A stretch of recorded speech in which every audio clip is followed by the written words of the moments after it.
Chapter 420. New goods in the shops Nvel. CM, alright, let's wait for Yunshu's birthday. We'll invite his classmates to our house. Yundong was actually looking forward to it. In fact, Yunshu had not really celebrated his birthday. In the past, when she was an old Gus family, Madame Zhao always said that their family was poor. If so many people celebrated their birthdays, how much money would it cost?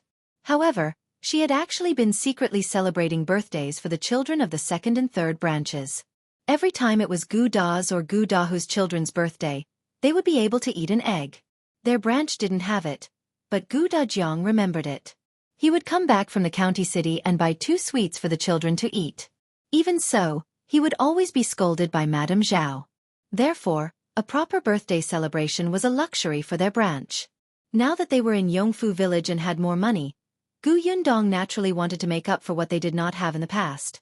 Therefore, the next day, she brought the newly made loquat cans to the county city. She went to the shop first.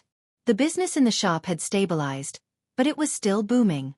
The rich people in the county city had not given up on buying white sugar here before going to the prefectural city to sell it, even though they could only buy 5 caddies a day. However, white sugar would not be the main product very soon. There would be all kinds of dried fruits and preserved jams. When Zhuangzi saw her coming over, he immediately greeted her with a smile. Gu Yundong nodded slightly. Very good. Now. His smile no longer looked wretched. Shopkeeper Zheng. This is canned loquat. The workshop has just started making it, so there's not many. There might be other canned fruits or dried fruits or fruit jam next. We have to find an opportunity to promote the new products.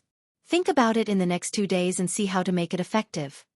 Gu Yundong took out a can, opened it and poured out the pulp for Zhang Gang and Zhuangzi to try. The 2 of them took a bite and their eyes lit up. This is delicious. Delicious. Zhuangzi couldn't wait to take a second bite. Gu Yundong patted his hand. He laughed dryly and put the spoon back in embarrassment. He even took a look at Zhang Gang. Although Zhang Gang's eyes were shining and he looked like he still wanted to eat, he tried his best to restrain himself. Instantly, Zhuangzi felt a little sad. Indeed, there was still a long way to go to become a shopkeeper. The loquat has the effect of moistening the lungs and stopping coughing. The loquat ointment in the pharmacy is quite expensive, and it is not delicious. Boss, there's white sugar in this can of loquat, right? Gu Yundong nodded.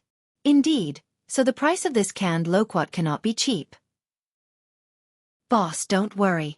Even if it's not cheap, there will definitely be many people who will buy it. Zhang Gang was very confident. Not only could the loquat be eaten, but the sugar water was also delicious. The wealthy families in the county might even fight for it. Gu Yundong handed the matter of the new products to Zhang Gang before bringing the canned food to Qin Wensheng School. Madame Gu was very happy to see her. My husband is in class. He'll be resting in 15 minutes. Take a seat and wait for him. She poured some tea for Gu Yundong and called Qin Anning over to meet her.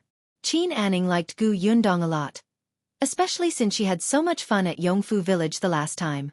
She yearned to go there again. Gu Yundong smiled. You want to go? Sure. As long as your parents have no objections, you're welcome anytime. Qin Anning turned to look at Mrs. Gu, who sighed and thought to herself that her daughter was definitely born of the wrong gender. She should be a boy. As she was thinking, she saw Qin Wanqing striding over. It's good that you're here. I was thinking of going to Yongfu village to meet you later. Chapter 421. Can't laugh at Yunshu's Nvel. CM Gu Yundong asked, Are you looking for me? Yes, come with me to the study. Gu Yundong stood up suspiciously and followed Qin Wanqing. When she reached the study, she saw him take out 2 letters. One of them had been opened, and the other was still intact. Qin Wanqing pointed at the opened letter and said, This is General Zhao's reply. It came from the capital. He said that your father did help him catch the bandits back then, but unfortunately, he was transferred back to the capital later. He originally wanted to bring your father along, but your father wanted to stay in Qingyuan Prefecture to look for you, so the 2 of them parted ways. Even though she was mentally prepared, Gu Yundong was still a little disappointed. Qin Wanqing said, Before General Zhao left, he lent Gu Dajiang 30 taels of silver, so his life shouldn't be a problem. However, ever since General Zhao left, he hasn't contacted your father again. Yundong exhaled slowly. Got it. Is there any news from the Xuanhe Prefecture? Qin Wanqing shook his head regretfully. No. Then, she pushed another letter over. This is from Dr. Song. He has already arrived in the capital and entered the Imperial Hospital again. Yundong quickly took the letter and opened it. Song Dajiang's letter was also very simple. He said that he had entered the Imperial Hospital and had also searched the Imperial Pharmacy. Unfortunately, there was no Baimuzi. However, he had heard from another Imperial physician in the Imperial Hospital that there seemed to be one in the warehouse of the Wanqing Prefecture. If it was convenient, she could see if she could buy it. A smile appeared on Yundong's face as she became slightly excited. Qin Wanqing took a sip of tea. Seeing this, he couldn't help but raise his eyebrows. Why? Is there good news? Yundong nodded repeatedly. Yes, Dr. Song said that there is Baimuzi in Wanqing Prefecture. So, you plan to go to Wanqing Prefecture personally? That's right. You're really good at traveling. How long have you been back? Qin Wanqing muttered. When are you preparing to set off? After Yunshu's birthday in a few days.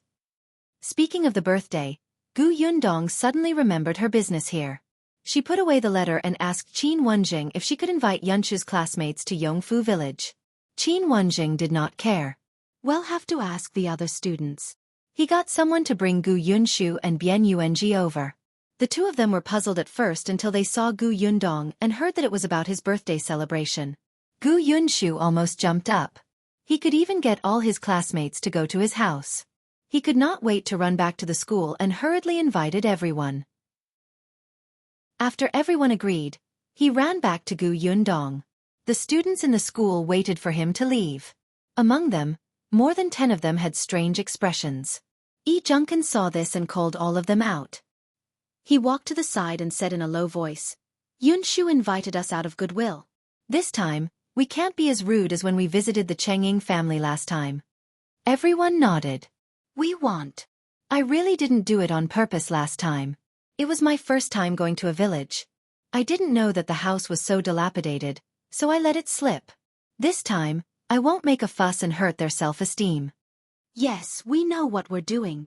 These 10 or so people were all students from the county city, and 2 of them were from the prefectural city. After all, Qin Wenzheng's reputation was not well known. Most of the people who knew of his achievements were from the county city. However, these children had almost never been to the villages below. The one who had left the deepest impression on them was Gao Chengying's family. In the end, they did not pay attention and said something embarrassing. Chapter 422. Yunshu is very poor Znvel. Actually, Yunshu came to school in a carriage every day. There were also servants at home. Originally, no one would associate him with a dilapidated house. But Yunshu said that he was poor every day and was saving copper coins every day. He even promoted his school bag and told others that he was helping the auntie next door in the village expand business.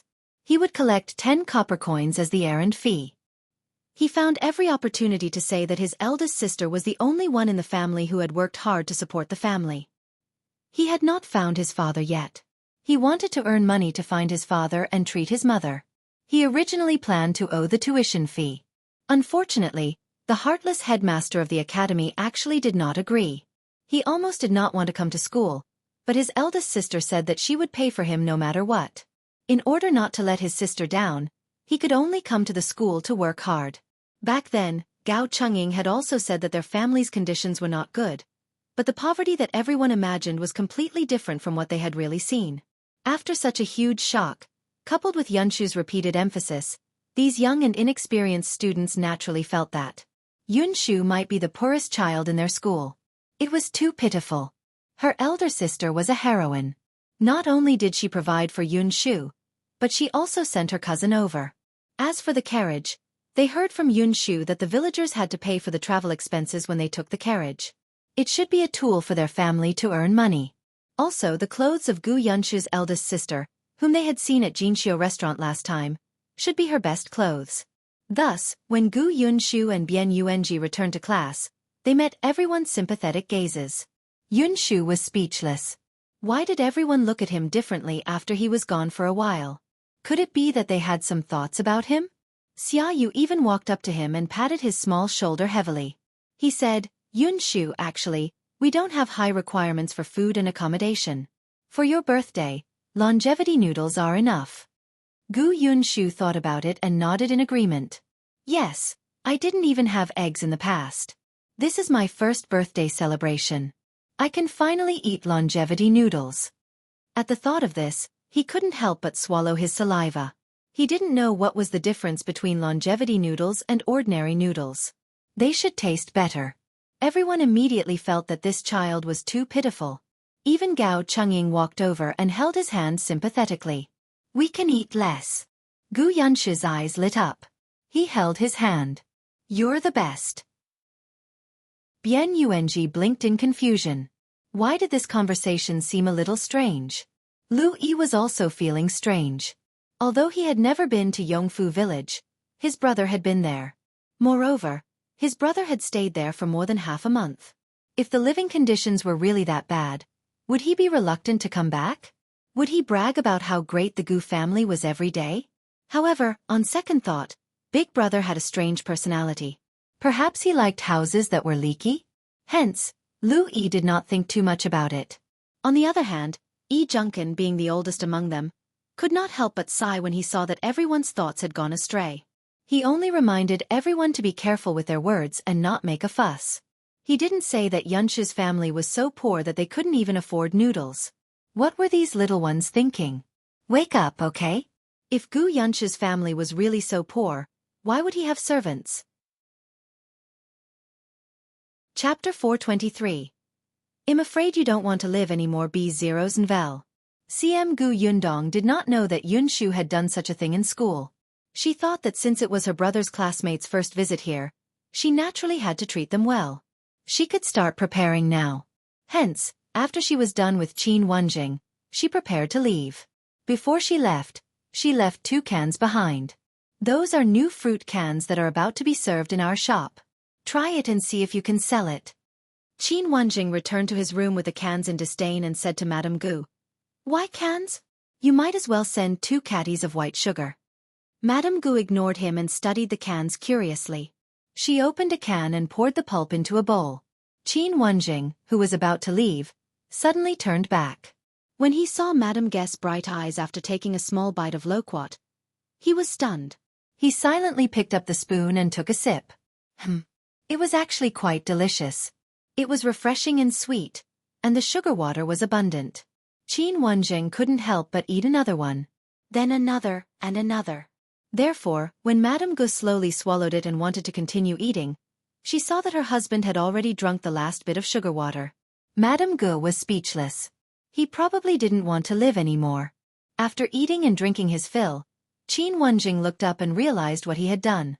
He coughed lightly and tried his best to maintain his image as a schoolteacher. He pointed at the other can and said, Well, I'll leave it for you and Anning to eat.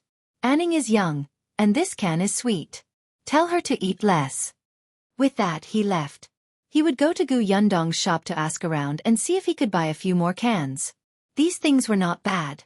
At this moment, Yundong had already carried the cans to the Lu family. Old Master Lu accepted the things.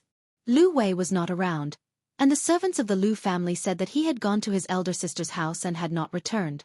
Yundong went straight back to Yongfu village. Big Chen and Tong Ping went to collect the fruits. Yundong felt that there were still too few people, so she asked Niu Don father to follow them. The work in the workshop began to slowly get on track. Yundong offered lunch to the workers for free. She found 3 efficient old women from the village to start the fire at the stove that had been built at the back of the workshop. There was meat and vegetables for lunch. It was better than what they had at home. This made many people's eyes light up with excitement. There were even people who did not eat at noon and planned to bring the food back to eat secretly at night. Yundong was also very helpless about this. There were a few families that were really poor. Their children were so hungry that their faces were sallow and their bodies were thin. They could not even eat a full meal a day. As adults, how could they eat a large bowl of food in peace? Sometimes, when they looked at the meat slices and thought about their family, they would cry. There was nothing wrong with bringing the food back. In the modern era, there were still many people who brought food back from the canteen. However, she also had a rule that everyone would only get food once. They could bring it back, but if the workers were to starve and delay their work, they would be fired. The workshop could not afford them. After all, the workshop only recruited you and had no intention of supporting your family. This rule dispelled many people's thoughts. At least no one would stay hungry at noon. At most, only some of the food would be brought home at night for the children to taste. With Tong'an in charge of the workshop, Yundong was much more relaxed. The next day, Zhang Gang came over with the idea of launching new products in the shop. Not only him, even Old Master Lu came. Chapter 424. Planning to open a shop in the prefectural city B0 CM Old Master Lu had already eaten the can yesterday. He knew that the things that this girl from the Gu family had brought were definitely not ordinary. He had come this time to discuss collaboration with Gu Yundong. Coincidentally, Zhang Gang's plan also had this intention. Boss, I'm thinking that the price of this canned fruit is not cheap. Most of the people who come to our shop to buy candy are servants of those families. Even if these people know that there are new things in Gus, they might not tell their master. After all, white sugar could not compare to clothes and jewelry. They would only know if they went over to try it themselves. Buying 5 caddies of sugar every day. Which rich family's young master had nothing better to do and came here every day? Moreover, these servants could not come to the master usually. Even if they knew that Gus had something called fruit cans, they could not convey it to the master in time. Zhang Gang had thought of sending an invitation to the various families, but that would make it seem as if he was begging others to buy his things. This did not match what the boss said. Positioning? Thus, Zhang Gang thought of the Lu family's restaurant. Coincidentally, the Lu family and his boss had a good relationship. Perhaps it was a mutually beneficial matter. He did not expect to meet Old Master Lu on the way to Yongfu village. The other party's thoughts coincided with his. Gu Yundong nodded. All right, well, do as you say. As she spoke, she suddenly turned to look at Old Master Lu. Uncle Lu, I heard that you've also opened Jianghu restaurant in Xuanhe Prefecture? Old Master Lu was stunned for a moment before he laughed out loud. Why? Do you have enough goods here? Do you want to sell them in the restaurant over there? I want to try selling them in the prefectural city, so that I'll be confident when I open a shop there in the future. Old Master Lu pondered for a moment. That's true. I heard from Lu Wei that you've grown a lot of fruits. The workshop will also grow bigger in the future. This county city won't be able to eat it. There are many big families in the prefectural city, so it can be sold for a high price. All right, it just so happens that the restaurants in the prefectural city lack new products. Your cans come at the right time. However, you have to lower the price for me. Of course. Gu Yundong's price was 120 copper coins for a fruit can. Of course, that was the price in the county. There were at least 6 or 7 loquats and a lot of white sugar in a can. These 2 things were not cheap.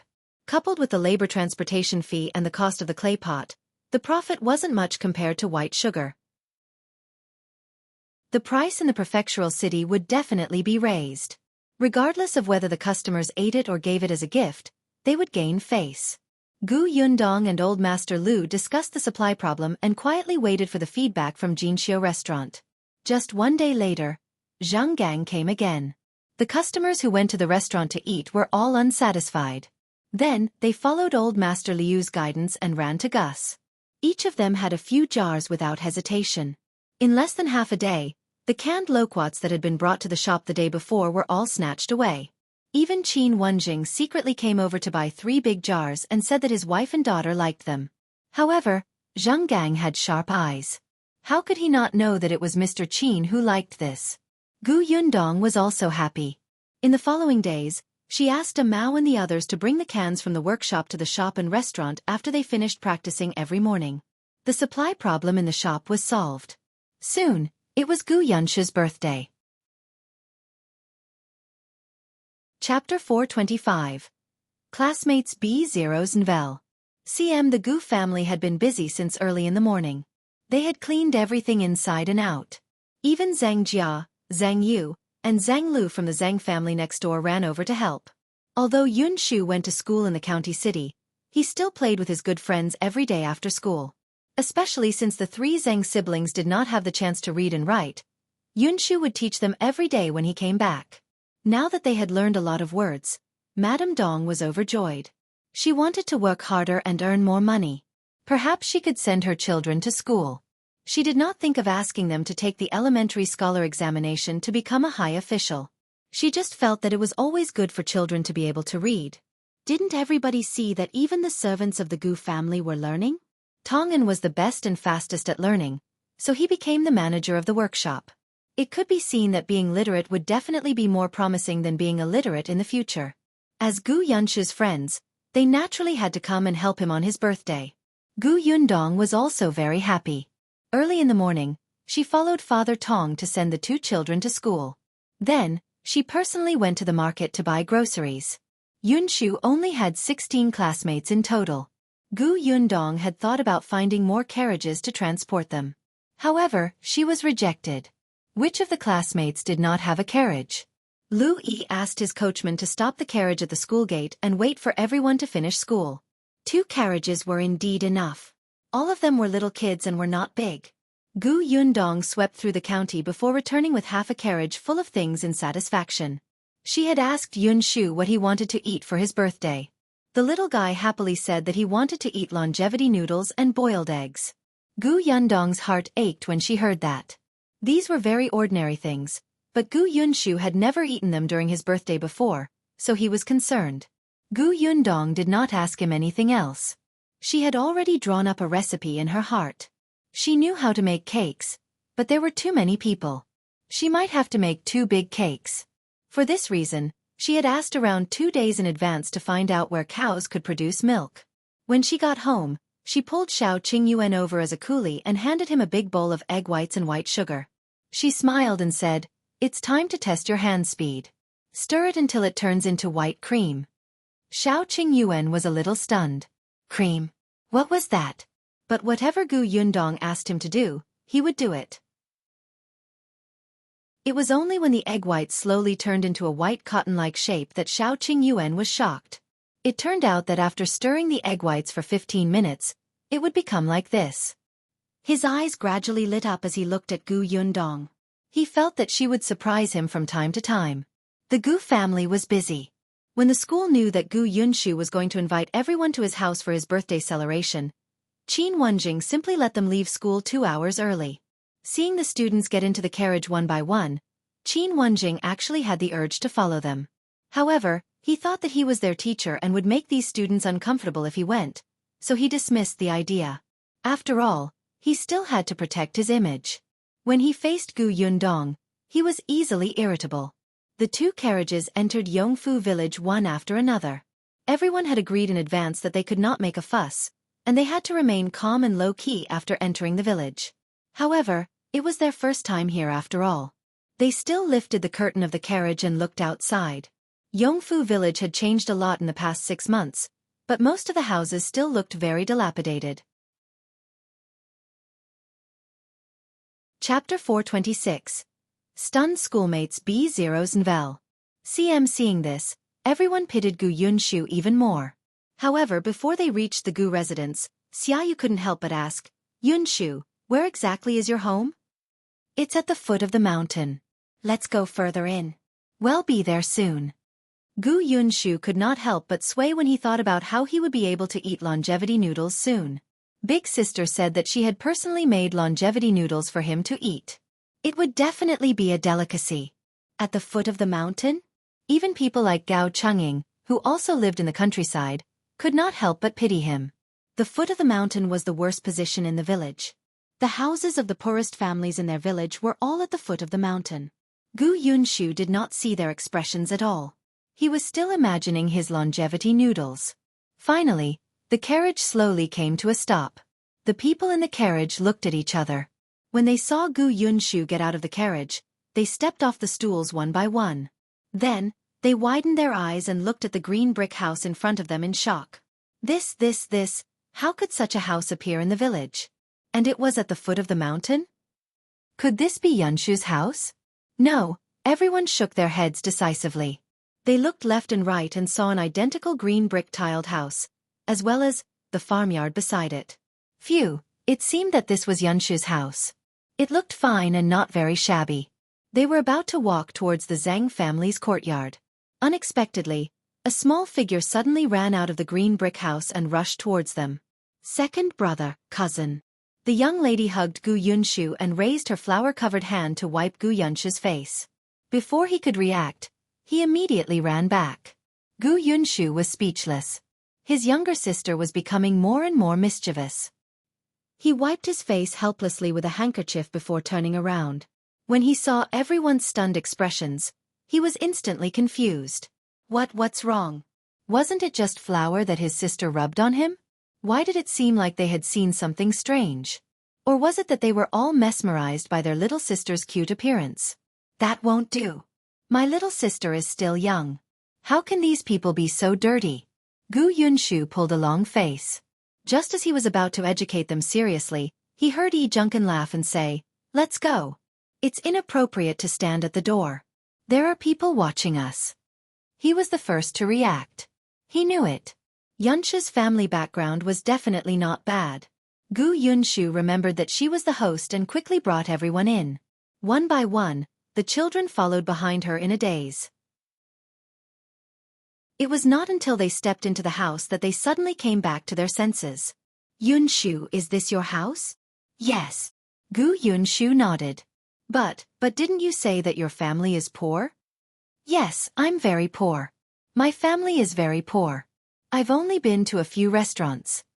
"Didn't you say you've never eaten longevity noodles before?" "Yes, in the past. My grandmother didn't let me eat it. However, we escaped and came here. Now, the one in charge is my elder sister. My elder sister said that she would cook noodles for me. You guys should eat less later. Go eat meat. Don't eat my noodles." Everyone was speechless. Why did they feel like they had been tricked? They were furious and wanted to criticize him, but they realized that everything seemed to be their imagination. No, Gu Yunshu's perception of poverty was untraditional. Chapter 427. Yunshu's Toy B0's Nvel. The little kids felt that they should properly teach him what it meant to be truly poor. They had only seen poor people pretending to be rich, but they had never seen anyone living in a green brick house and using servants say that they had to work hard to earn 10 copper coins. However, as soon as they walked into the courtyard, they could not help but be stunned by the scenery inside. There were many lanterns hanging under the corridor. There were swings in the front yard, trellises, date trees, and pomegranate trees. There were beautiful birds folded with colored paper in the corridor, frogs, butterflies, and all kinds of small animals. Wow, so beautiful. Are these flowers? They're folded with paper. They look like flowers. Smells good. I know where the kitchen is. Gu Yunshu was also a little dumbfounded. When he went out in the morning, they were not there. Now, he realized that the entire house had been decorated. His birthday wish was to eat a bowl of longevity noodles and a boiled egg, but Big Sister had gone through so much trouble to give him such a big surprise. Gu Yunshu wanted to cry, and then he really did. He kept wiping his eyes with his small hands. Bian Yuanji, who was watching from the side, was envious. He still remembered that his birthday was a few months ago. At that time, he didn't even have a full meal and could only drink 2 mouthfuls of cold water. Now that he saw Gu Yunshu crying, he hurried forward to comfort him. "You should be happy about your birthday. Everyone is looking at you. Don't cry anymore." Gu Yundong also walked out of the kitchen and looked at the little guy standing under the porch. Big Sister prepared everything meticulously. "Don't you like it?" I like it. He wiped his tears and quickly ran over to hug her waist. "Big Sister, I like it so much. I'm so happy. I've never been so happy. Actually, I just want to eat a bowl of longevity noodles." Gu Yundong stroked his head. "There's longevity noodles, boiled eggs, and birthday cake." "What's a birthday cake?" The child looked up in confusion and blinked. Gu Yundong did not answer. Instead, she pushed him. "All right, you'll entertain your classmates first. You'll know when dinner starts later." Oh! Gu Yunshu finally realized that he seemed to have neglected the guests. He immediately smiled in embarrassment and turned to bring his classmates to his room. Gu Yunshu's room was very large. It was divided into an inner and outer room. There was a desk, a bed, and a bookcase. There were some books on the cabinet that they usually read, but there were also books that involved other aspects. Lu Yi even found a novel inside and was so shocked that he almost threw it out. Madame Xue knocked on the door and came in with sugar water. Tong Xue Tao followed behind with a pile of things in her hands. As soon as she entered, she said to Gu Yunshu, "It's still early. Everyone can relax here. This is a jigsaw puzzle. Second young master knows how to play it. This is the Luban lock. You can try to undo it and put it back together. This is the chessboard. Everyone can play chess." She placed the things on the bed first and then spread 2 carpets on the ground so that everyone could sit on them. Yi Junkin and the others were stunned as they watched Madame Xue and Tong Xue Tao come and go. Their gazes slowly shifted to the pile of things. In the next moment, everyone rushed forward and targeted Luban lock. Only Lu Yi tilted his head and curiously looked at the puzzle in his hand. "What is this? How do I play it?" It was something he had never seen before. It looked even more novel than the Luban lock. Chapter 428. So much food B0's Nvel. CM Gu Yunshu walked over and took out one of the puzzle pieces. He placed it on the bed and took out a piece of paper. He said to Lu Yi, "Look, this is a picture. The person on this picture is me." This picture was drawn by Gu Yundong. It was a small picture of Gu Yunshu with a big head and a small body. He looked exceptionally cute. Gu Yunshu was very proud. He straightened his back and introduced, "You have to put all the pieces of wood together to make me. Isn't that interesting? There are rules and techniques to this. Let me tell you, I'm very familiar with this. If you don't understand, I can teach you." He pointed at the other pictures. There are also pictures of Yuanji, our family, and this house. Let me tell you, the jigsaw puzzle of this house is very difficult. Do you think the colors are all the same? You don't even know where to put the bricks. This is too difficult for you. For the first time we can start from the simple ones. For example, my picture.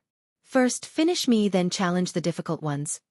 Lu Yi glanced at him and thought for a moment. Then, he slowly picked up the jigsaw puzzle of the house. "Gu Yunshu. You'll lose me like this. I'm telling you that you'll regret it. Don't cry and beg me later." However, when the others heard his explanation, they stopped what they were doing and surrounded him. Xiaoyu was very loyal. "Yunshu, let me compliment your picture. Wow, this picture is so beautiful. Who drew it? Can they draw one for me too?" This was drawn by Big Sister. Big Sister was very busy. How could she help everyone draw? Therefore, Gu Yunshu decisively refused. "You can draw this yourself. Didn't the teacher just teach you this drawing method? It'll be fine when you're familiar with it. When you're done, I can find someone to help you make a jigsaw puzzle." Xia Yu was a little disappointed. He felt that even if he was proficient, he wouldn't be able to draw like this. Yunshu was very proud. Who asked him to have a good sister? Just as she was thinking about it, there was another knock on the door. This time, it was Tong Xue Tao who came in. The moment the door opened, a fragrance wafted in crazily. The little kid's gazes focused on the tray in Tong Xue Tao's hand almost at the same time. She walked over with a smile. In fact, she was also swallowing her saliva. She could only desperately hold her breath to prevent the fragrance from entering her nostrils. Our miss said that there's still some time before dinner. She's afraid that everyone will be hungry, so she wants you to eat something first. She placed the tray on the table. This is fried chicken drumsticks, chicken wings, fries, and chips. You can eat them with this sauce. There are also melon seeds, peanuts, and lollipops here. If you want to eat sweet food, there are canned loquats, canned peaches, and dried fruit. By the way, each of you can have a portion of this double-skinned milk. Everyone, try it first. The children were speechless. Their eyes were about to pop out. They had naturally eaten good food, but they had never seen or heard of so many good things. Especially the two from the prefectural city. They thought that there would be nothing surprising with their knowledge and experience. However, they had never heard of the puzzle before. What was this fried chicken drumstick, chicken wings, and chips? What was the can and lollipop? What was this double-skinned milk? They all looked so delicious. Chapter 429. Happy birthday B0s and Vel. There was actually not much food. The children ate a little to stop their hunger. Yundong knew that most of the children in the future liked to eat KFC. It was fine to eat it once in a while if it was hygienic. Tong Shui Tao put down the things and left. The children gathered around the table and began to sniffle. Smells good. I'm sure it's good. Yunshu, can we eat? Yunshu was also stunned. He had eaten cans and lollipops. Eldest sister had also fried chicken drumsticks for him to eat. But what was this double-skinned milk? However, he was the host. He immediately nodded and said seriously, "Of course you can eat. Everyone, don't stand on ceremony. Just make yourselves at home." The kids thanked him one after another. Then, the eldest, Junkin, handed the food over one by one. They took a mouthful of double-skinned milk. Oh, it was smooth and fragrant. How could there be such a delicious thing? Everyone's eyes lit up. By the time they came back to their senses, they had almost finished it and were instantly embarrassed. Yunshu called everyone over to play and even went out to bring Zhang Jia and Zhang Lu in. The two of them were still a little timid in front of the students from the school. They stood in the corner and did not dare to speak. Fortunately, Junkin saw the desire for knowledge in their eyes. He became a little teacher and excitedly taught them how to read. Later on, Nyoden also came over. He was still studying in town and his school hours were late. Yunshu had always had a good relationship with him. They often practiced calligraphy and studied together after returning home. Especially after Chen Liang's eldest son returned, there was an additional family in the house. Occasionally, there would be a commotion. Nyodan was impatient and would go to Yunshu's house to study together most of the time. The Gu family's house was huge, and Yunshu's study was even more spacious. The lighting was also good. In addition, he had a good friend with him, so it was easier for him to learn here. At this moment, Yunshu's room was very lively. Everyone was playing games that they had never played before. They ate snacks that they had never eaten before and felt as if they had sublimated. They had originally wanted to educate Yunshu about poverty. Now that they had eaten his food, it was not appropriate for them to speak. However, Yunshu was really blessed to have so much delicious food.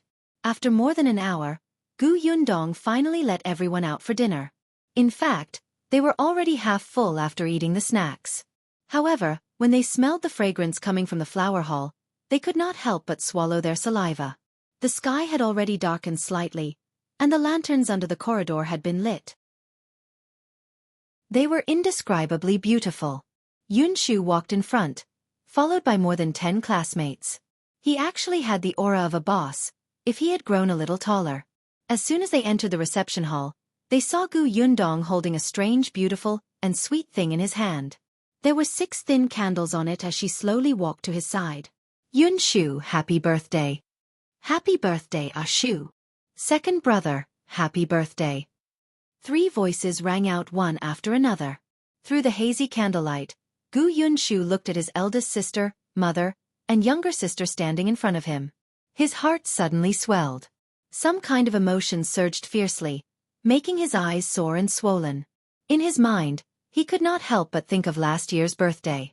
Because his father had stuffed a sweet into his mouth and second aunt had seen it, he had been scolded by his grandmother for the entire day. Chapter 430. 3 Wishes B0s and Vel. At that time, he thought that he would never celebrate his birthday again. He was not happy at all. It was not good at all. But looking at the smiling faces of the 3 closest people in front of him, Yunshu suddenly choked.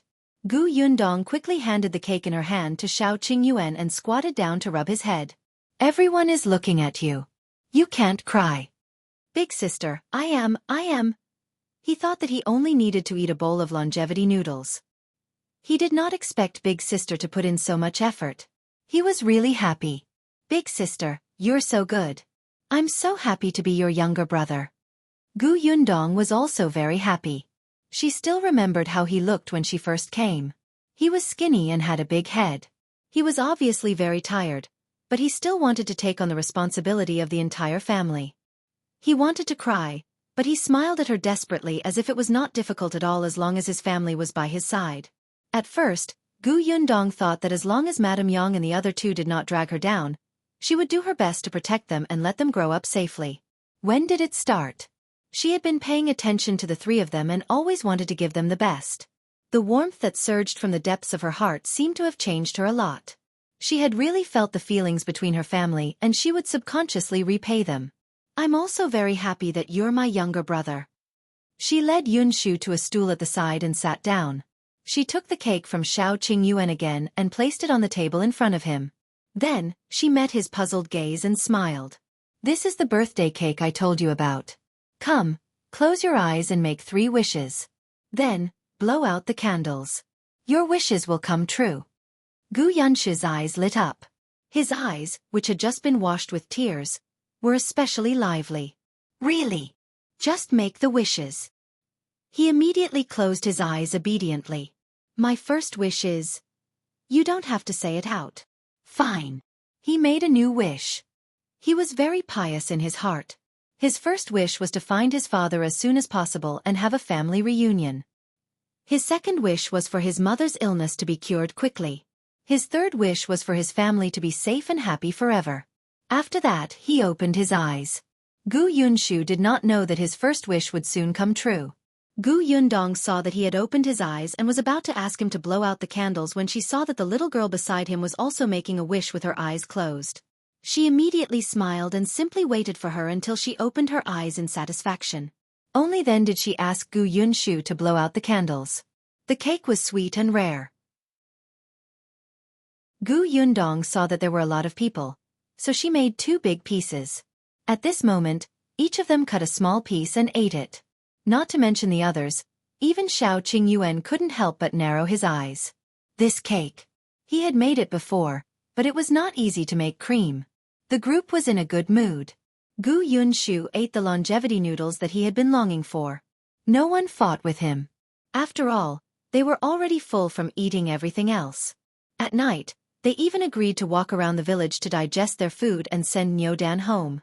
They walked around the village before returning to the residence.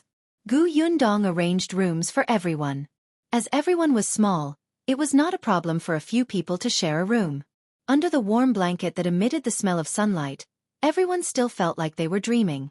Yunshu's birthday was too special. The next day, Yundong prepared cans for each of Yunshu's classmates as a return gift. This time, they each gave Yunshu a gift.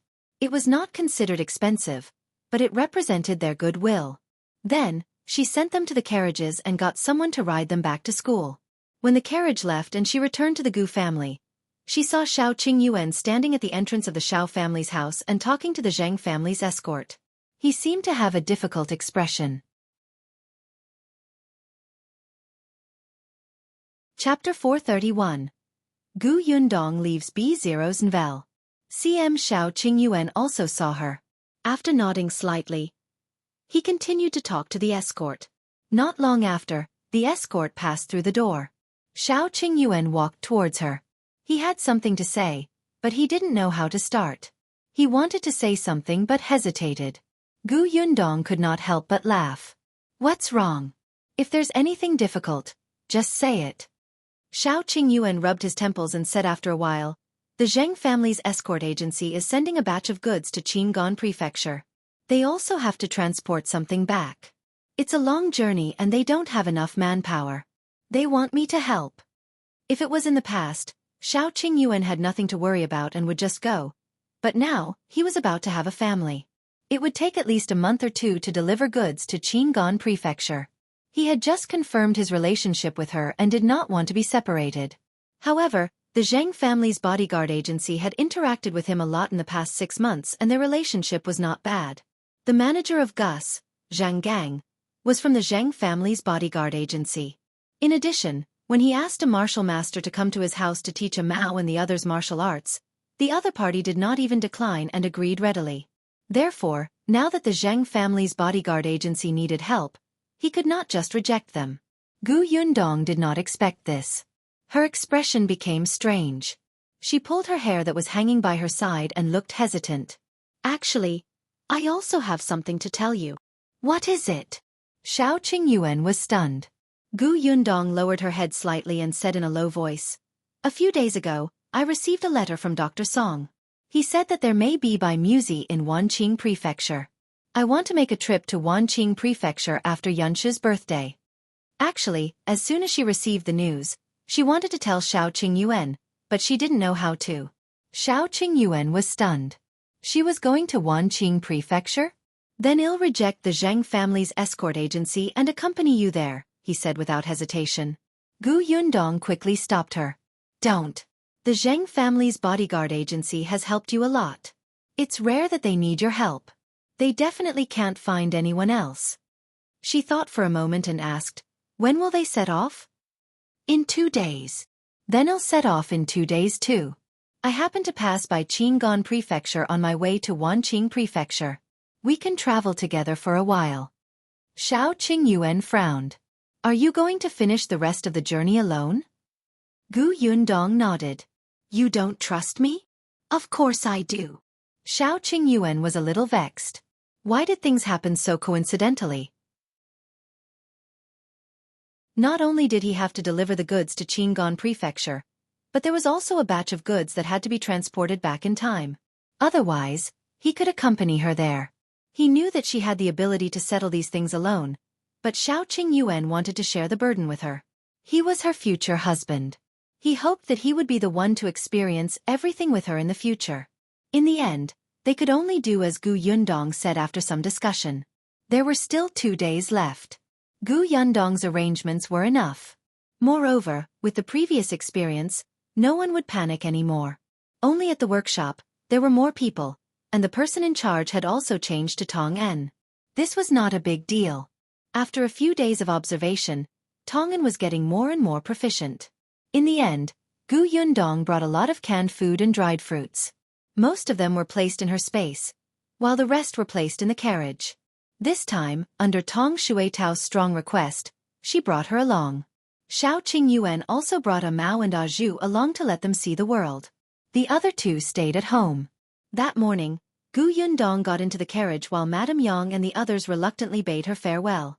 She left Yongfu village. As soon as she left, someone came looking for her.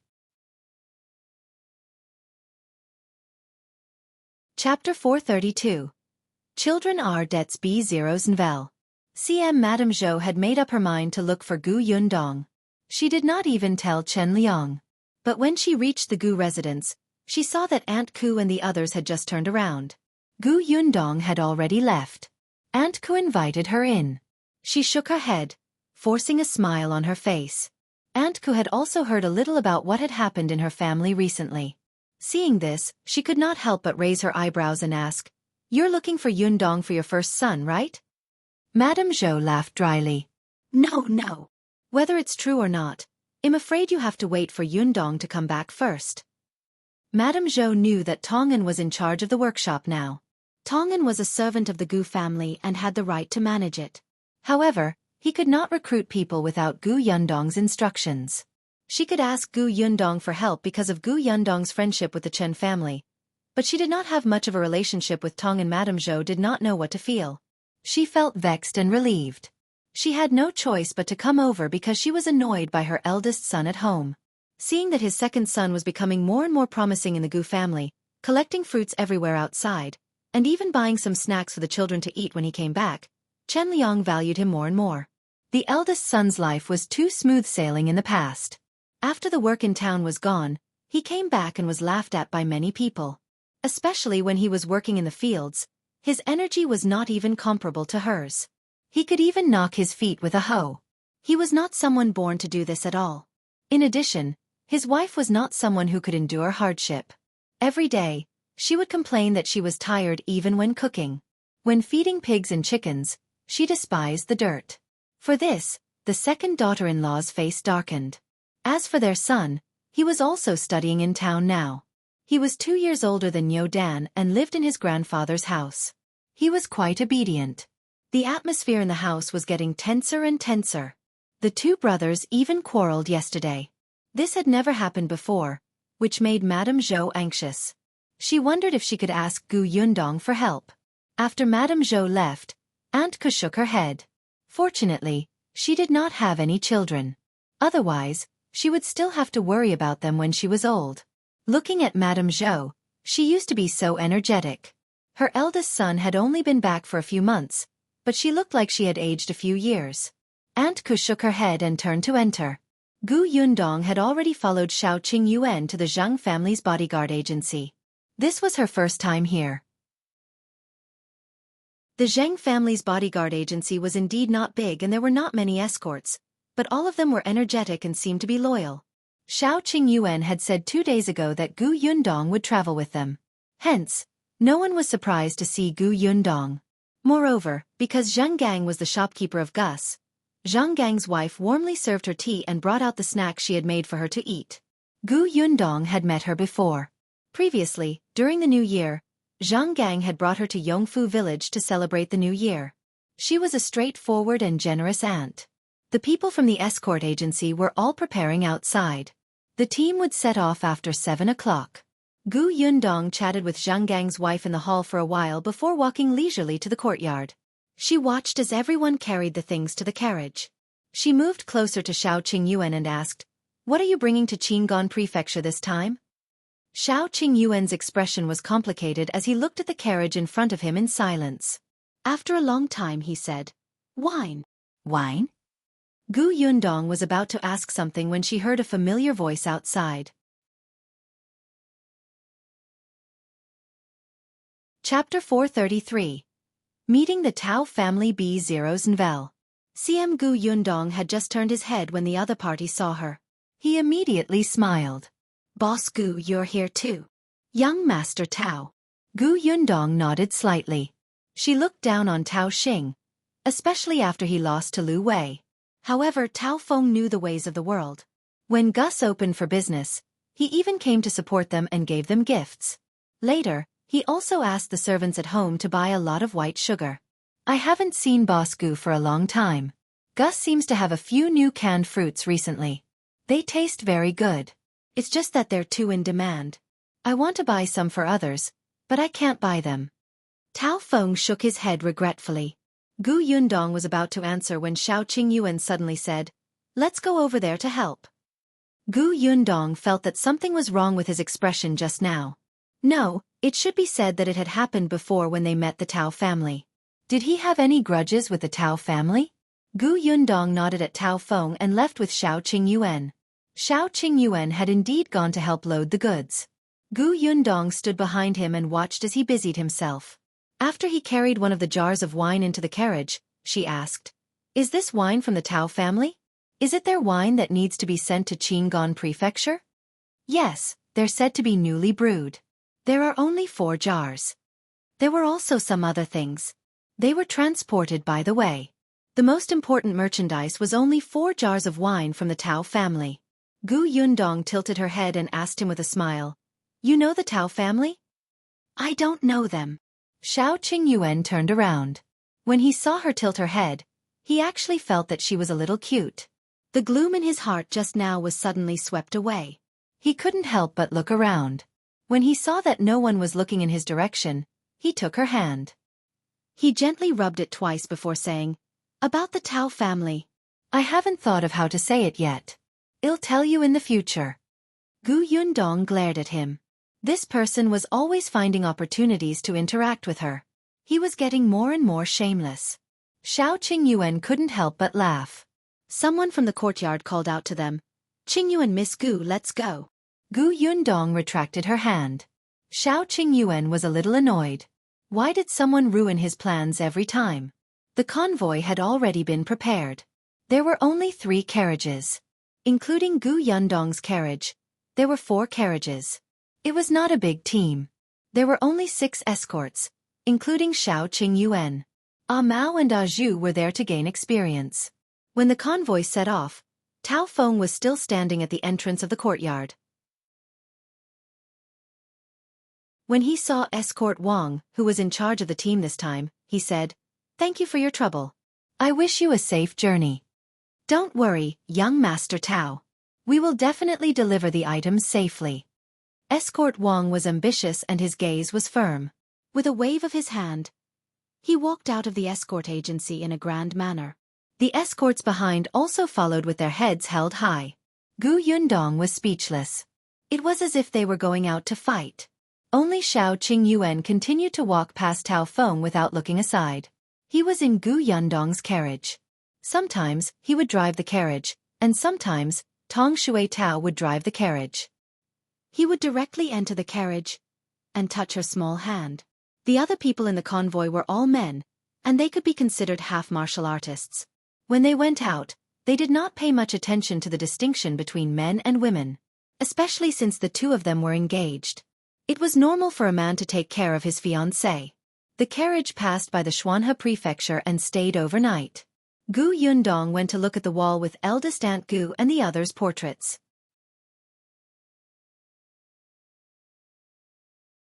Chapter 434. Not Good B0's Nvel.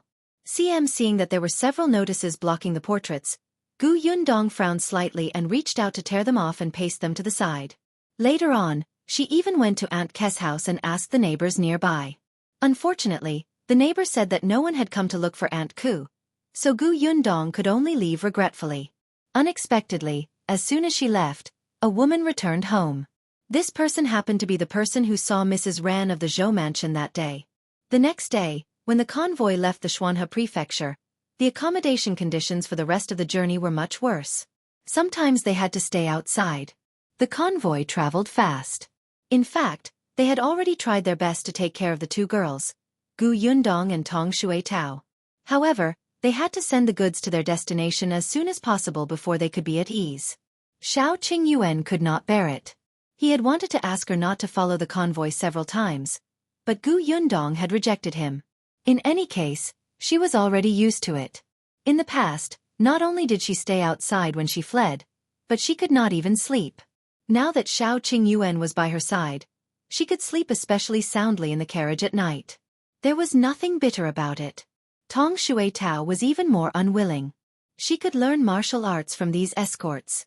How could she give up such a rare opportunity? However, with Yundong around, the escorts had a sumptuous meal. In the past, when they went out, they were all rough men. Not only was the food they ate hard, but it also tasted especially bad. Even if someone cooked, it was still torture. It was either too salty or too tasteless. It was better to eat dry food. With Yundong and Shui Tao around, their culinary skills were very good. Since they had to eat anyway, it was fine to make more. They had brought rice, noodles, vegetable oil. The escort sect would also take the initiative to give them some money for the food. In any case, the Tao family had given them a lot of money for this trip. Escort Wang especially liked Yundong's cooking. When the carriage was parked in the wilderness, he would often run to her side and squat down to take a look. It's a pity that we will reach Qingyuan Prefecture in 2 days. We can't enjoy Miss Gus cooking anymore. You've been watching for so long, but you still haven't learned it? Yundong stirred the vegetable porridge twice and asked Shui Tao to go to the carriage to take out the pickled vegetables she had made. Escort Wang shook his head. This really requires talent. My hand is no different from my foot. It's really no good. As he spoke, he slapped his palm hard. Yundong was speechless. It was Qingyuan who pushed him to the side. Go and look after the goods.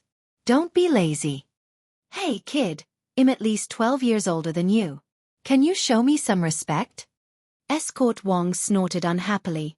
The other escorts at the side roared with laughter. Brother Wang, you said it yourself.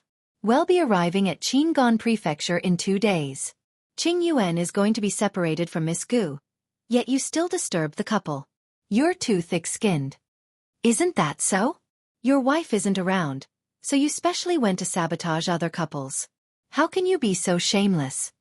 Someone shouted at Yundong, Miss Gu, don't let him eat your porridge.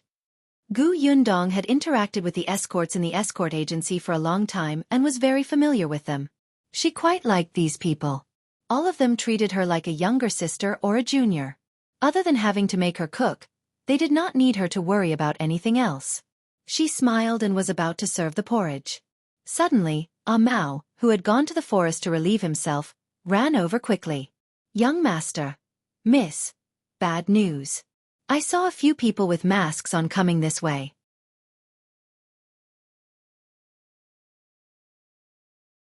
Chapter 435.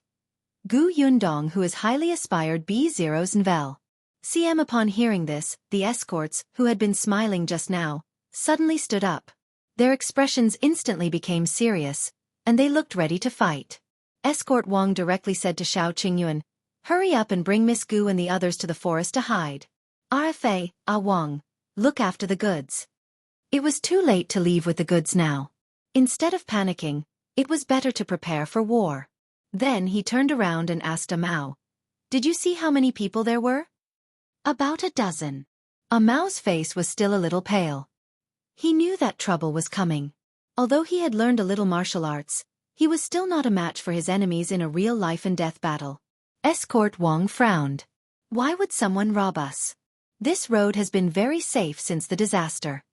Besides, the things they were protecting this time were not expensive."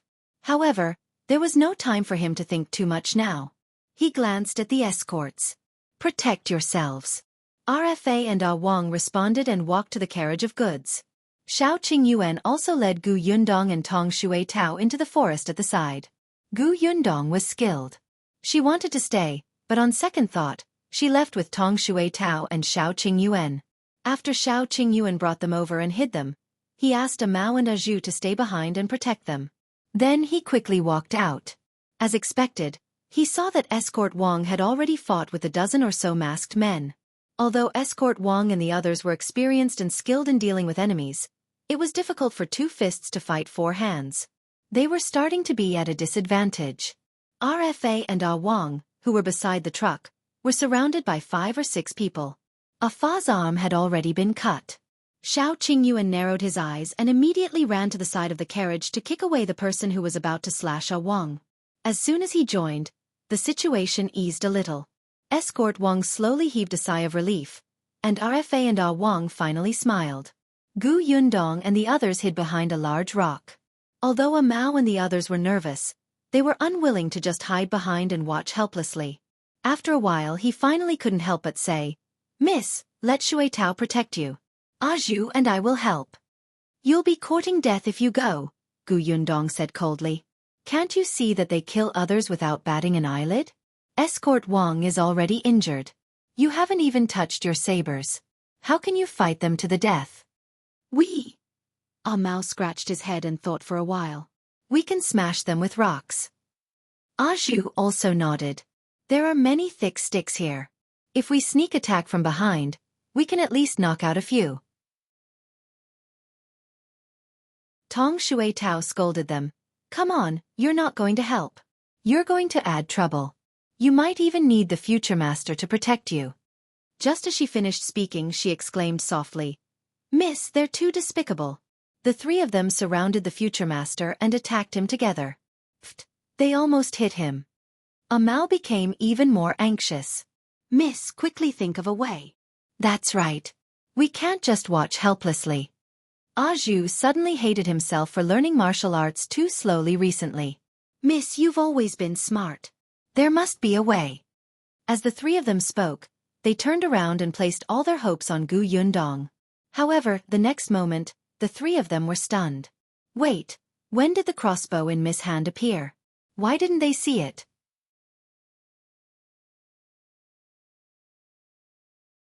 Chapter 436. Put into the space B0's Nvel. CM Gu Yundong had already aimed the crossbow at the person who was planning to sneak an attack on Shao Qingyuan's back. With a swoosh, the crossbow bolt seemed to have eyes and suddenly pierced into that person's back. Mao and Zhu had seen her shoot people with a crossbow last time, but this was the first time Tong Xue Tao had seen it. Her eyes lit up with excitement. "Miss is amazing." Gu Yundong frowned. The angle was not good. She could not kill the target in one strike.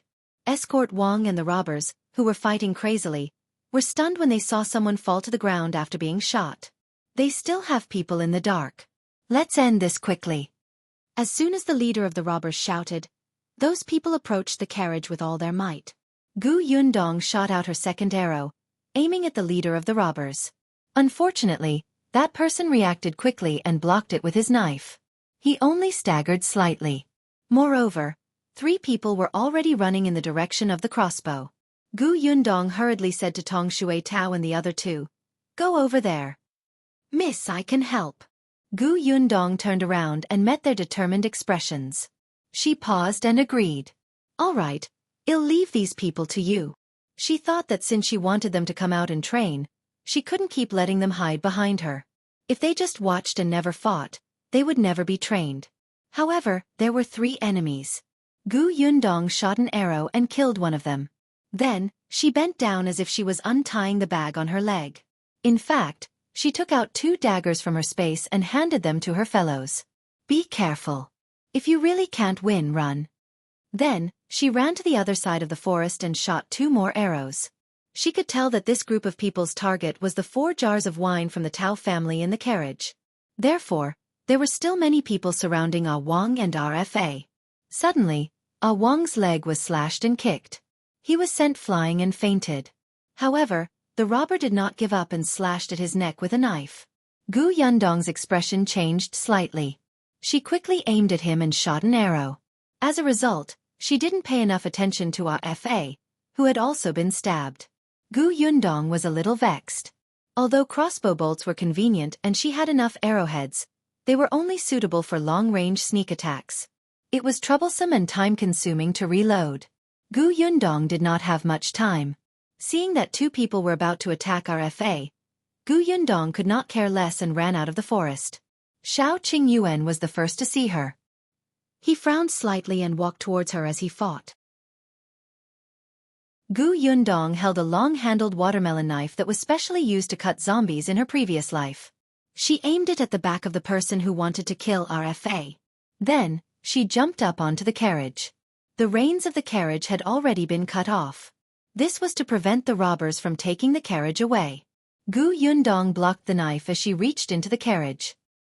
He touched the goods inside and put them away slightly. The 4 jars of wine were all put into her space.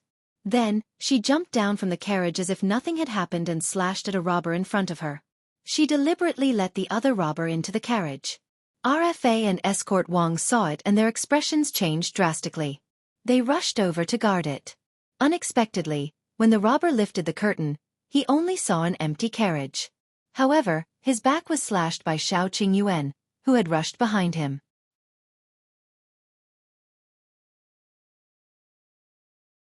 Chapter 437. How could there be no goods? B0s and Vel. The robber endured the pain and rolled down from the carriage. Then he shouted at the robber leader, "Boss, we've been tricked. There's nothing in the carriage." The boss was stunned. "What did you say?" "The carriage is empty. We've been tricked." The boss' expression changed drastically. He looked at the situation in front of him. Only one of the escorts had fallen, but his side had suffered heavy losses. If they continued fighting, they would not be able to gain anything, especially when there were no goods. Therefore, he suddenly forced escort Wang back with a slash and said to the others, "Retreat first." The robbers were already a little tired from fighting. Seeing this, they all turned to run. The escorts did not chase after him. Escort Wang hurriedly went to look at Wang, who was lying on the ground. Seeing that he was still breathing, escort Wang heaved a sigh of relief. When other escorts had come to take care of him, he came to look at the carriage without a word. The robber just said that there was no stock in the carriage? How could there be no stock? Could it be that someone had already taken it away? The main mission of an escort was to protect the goods. He could lose his life, but he could not lose the goods. Seeing that he was about to get into the carriage, Gu Yundong immediately went up. When no one was paying attention, she put all 4 jars of wine back.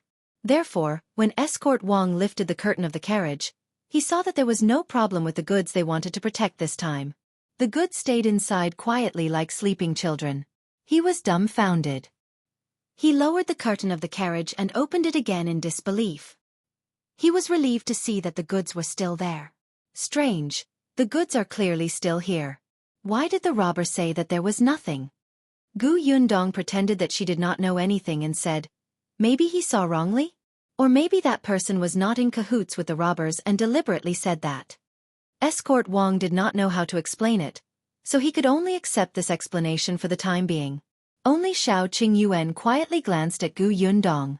When the robber approached the carriage, he was afraid that Gu Yundong would be in danger, so he chased after him.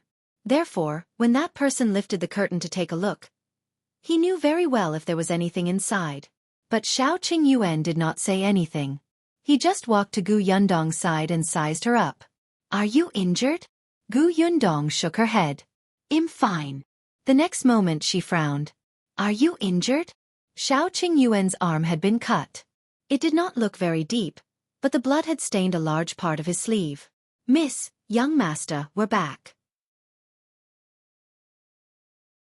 At this moment, a Mao and the other two ran out of the forest quickly. It seemed that they had already dealt with the two robbers and were not injured. Gu Yundong could not care less.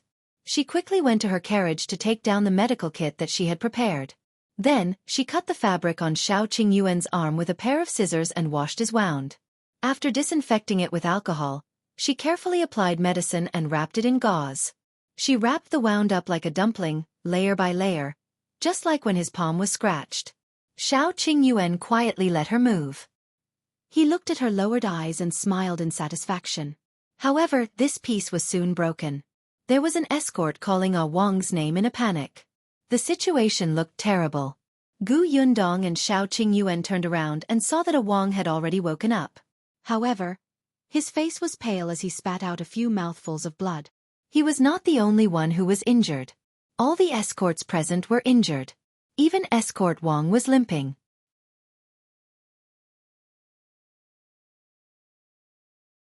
Chapter 438. What Qingyuan did B0's Nvel. CM Gu Yundong hurriedly ran over to check on Wang. However, she was not a doctor.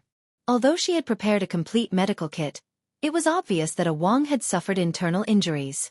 The escort agency had also prepared all kinds of medicine for injuries, but the medicine for internal injuries had been knocked to the ground in the fight just now. At this moment, they had all been trampled. On the other hand, Qingyuan went forward and looked at Wang carefully. Then, he turned around and got into the carriage. After a while, he took out a small porcelain bottle and handed it to escort Wang. "This is a pill I made myself. It's for internal injuries. If you trust me, you can give it a try." "You made your own pills?" Not only escort Wang, but even Gu Yundong was shocked. No, since when did he know how to make pills?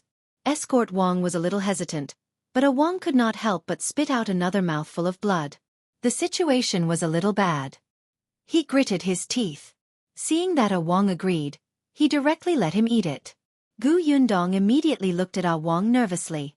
He was a little excited. Her Qingyuan actually knew how to make medicine. Was he so talented? Qingyuan quietly held her hand, but Gu Yundong did not notice. The medicine seemed to be very good. After Wang ate it, he felt much better. Although his face was still pale and he was in low spirits, he felt that it was not as difficult to breathe as before. Everyone heaved a sigh of relief. The others had all suffered external injuries, so everyone was experienced. Wang was taken to the carriage, and someone took care of the aftermath. However, escort Wang and the others were very curious. Why would someone come to rob them? The Tao family's 4 jars of wine actually attracted the robbers to barge into the official road openly. This was not ordinary at all. As escort Wang bandaged his wound, he said, "Ever since the disaster, the road from the Xuanhe Prefecture to the Qingyuan Prefecture has been very calm. I've never heard of anyone robbing the travelers here. Furthermore, these people attacked without saying a word. Their goal was very clear. It was the Tao family's 4 jars of wine. What's the name of that wine? If it's really that valuable, why would the Tao family hand it to our escort agency? Moreover, they didn't demand the number of escorts and just let us go?" Gu Yundong was also thinking that this was indeed very contradictory. Are those people the Tao family's enemies? Perhaps the valuable things that the Tao family really wanted to give were not here. Was handing them over to the escort agency just a smokescreen? There was no problem with the wine. The 4 jars of wine were personally loaded into the carriage by the escorts after they examined them. Tao Feng had been to the bodyguard agency before, but he had never had the chance to come into contact with alcohol. Escort Wang also had a headache. "Forget it. This has nothing to do with us. We just have to deliver the goods as soon as possible. We won't rest tonight. We'll travel through the night." As he spoke, he looked at Gu Yundong, who had no objections. Everyone quickly tidied up the things. There was no more porridge to eat. Yundong felt that it was a pity. She could only take out her stock, including dried meat, fruits, and steamed buns. Everyone would eat them to fill their stomachs.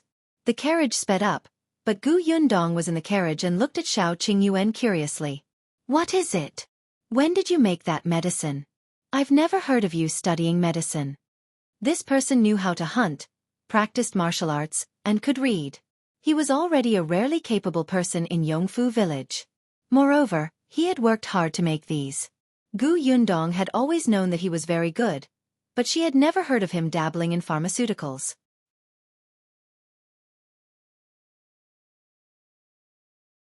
Chapter 439. Hugging again B0's Nvel. CM Shao Qingyuan smiled. "I've never learned it." "Huh." A question mark slowly appeared in Yundong's mind. "Do you still remember the medical book you gave me?" He was referring to the medical book that Yundong had copied from Song Dajiang. At that time, Yundong had given it to him so that he could read it and remember the herbs inside. If he saw the herbs in the mountains in the future, he would not miss them. At that time, Shao Qingyuan remembered the book after reading it once. It made Yundong feel defeated. After that, the book was left with him. In addition to the medicinal ingredients recorded in the book, there were also a few common formulas written at the end. "I tried according to the words written on it and happened to make such a medicine to treat internal injuries. Later, I fed this medicine to the wild rabbit. There was no problem, so I took it to an old doctor in the county.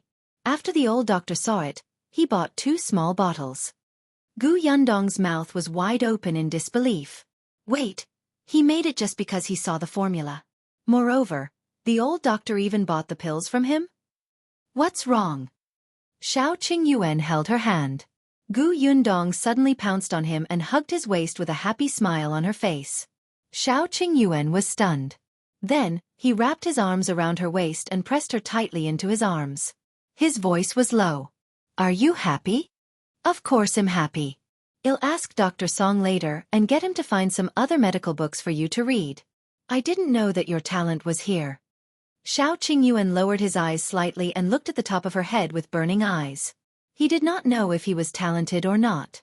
He only knew that while he had nothing to do in the past, he should not let this situation go. Since he was going to marry her, he had to make a career.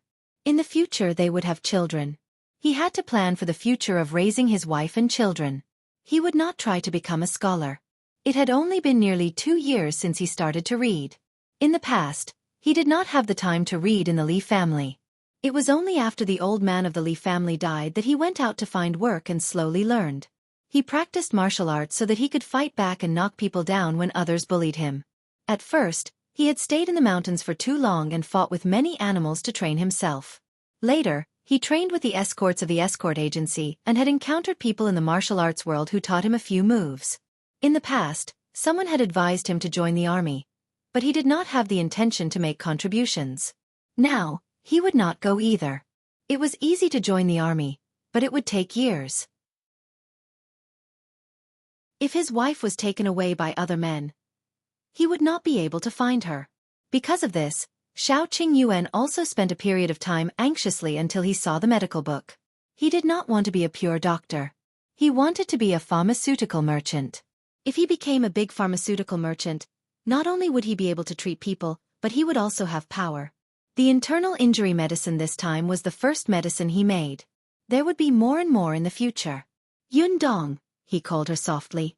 Yundong was suddenly stunned. Was this the first time he had called her by her name? She felt her ears itch and some joy welled up in him. However, Shao Qingyuan hugged her even more tightly. "If you can't find Bai Musi when you go to Wanqing Prefecture this time, there's no need to be anxious. Perhaps we can use another medicine to treat Auntie's illness.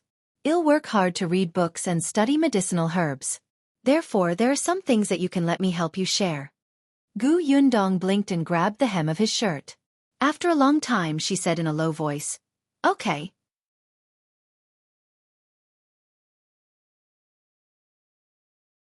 Chapter 440. Going to Wanqing Prefecture alone B0's Nvel. CM The carriage rolled forward. It did not rest much along the way. At night, Gu Yundong fell asleep in Shao Qingyuan's arms. Shao Qingyuan looked at her smiling face and couldn't help but think of the scene in the day. He was sure that he hadn't seen wrongly when the 4 jars of wine suddenly disappeared and appeared again. He didn't know what kind of trick she had used to fool the robbers and him, but she clearly had no intention of saying it, so he didn't ask. The carriage arrived at Qingyuan Prefecture on the morning of the 3rd day. They did not encounter any robbers along the way, and everyone heaved a sigh of relief. Wang was much better. He ate 2 more pills given by Shao Qingyuan. They were indeed effective. Because of this, Escort Wang even bought a small bottle from him. Gu Yundong and Shao Qingyuan were separated at the city gate. She had no intention of entering the city. Shao Qingyuan could only remind her to be careful on the road. Then, he frowned and accompanied her for a long distance before returning. When he entered the city again, it was already noon. Gu Yundong only left with Tong Xue Tao. Shao Qingyuan wanted her to bring a Mao, but she did not agree. She had always been unwilling to bring too many people around for help. It was enough to have Tong Xue Tao by her side. Mao and Zhu were men, so it was inconvenient. Tong Xue Tao was not used to not traveling with the convoy. She drove the carriage and let her lady rest in the carriage. She was a little nervous and excited. Wanqing Prefecture was relatively close to Qingyuan Prefecture. They rushed and arrived at the city gate in more than 10 days. When they arrived, it was already evening. The carriage barely entered the city before the city gate closed. Even though it was already this hour, Wanqing Prefecture was still very lively. Compared to Yongning Prefecture, which had experienced famine, and Qingyuan Prefecture, which had experienced chaos, this place was more than a little prosperous. However, there were probably many refugees who had come to Wanqing Prefecture back then. Now, there were many people on the streets who looked down and out while trying to get a job. "Miss, where are we staying tonight?" Tong Xue Tao asked Gu Yundong, who was also sitting on the shaft of the carriage and sizing up the street scenery on both sides. "Ask if there's a Huimin Medical Center here." Tong Xue Tao responded and got off the carriage. She found a shop assistant who was still working and asked. Unexpectedly, the waiter shook his head. "I've been working in this prefectural city for 3 years, but I've never heard of Huimin Medical Center. Miss, can you ask someone else?" Tong Xue Tao found 2 more passers-by, who also shook their heads. She could only run back in disappointment. "Miss, they said that this clinic doesn't exist in the prefectural city." Gu Yundong frowned. Be it the Xuanhe Prefecture, the Qingyuan Prefecture, or even the Yongning Prefecture that had been rebuilt after the disaster, the Huimin Medical Center had established a branch there. Moreover, they were quite famous, but the Huimin Medical Center did not establish a branch here. When she was in Qingyuan Prefecture, she had a good relationship with shopkeeper Chao of Huimin Medical Center. Especially with Song Dajiang in the middle, shopkeeper Chao even gave her a letter when she left. He said that Huimin Medical Center was branched all over Dajiang. If she needed any help in the future, she could ask the medical center for help. With this letter, Huimin Medical Center could make things easier for her. However, she did not expect Wanqing Prefecture to not have it. "Then let's go. Let's find an inn to stay in first. Tomorrow we'll ask around about the Xian family." "Of course, my lady." The carriage finally stopped at the entrance of a hotel called Uli Inn. Gu Yundong had booked 2 rooms. She still wanted her privacy. When the waiter brought them upstairs, she still did not give up and asked, "Is there a Huimin Medical Center in Wanqing Prefecture?"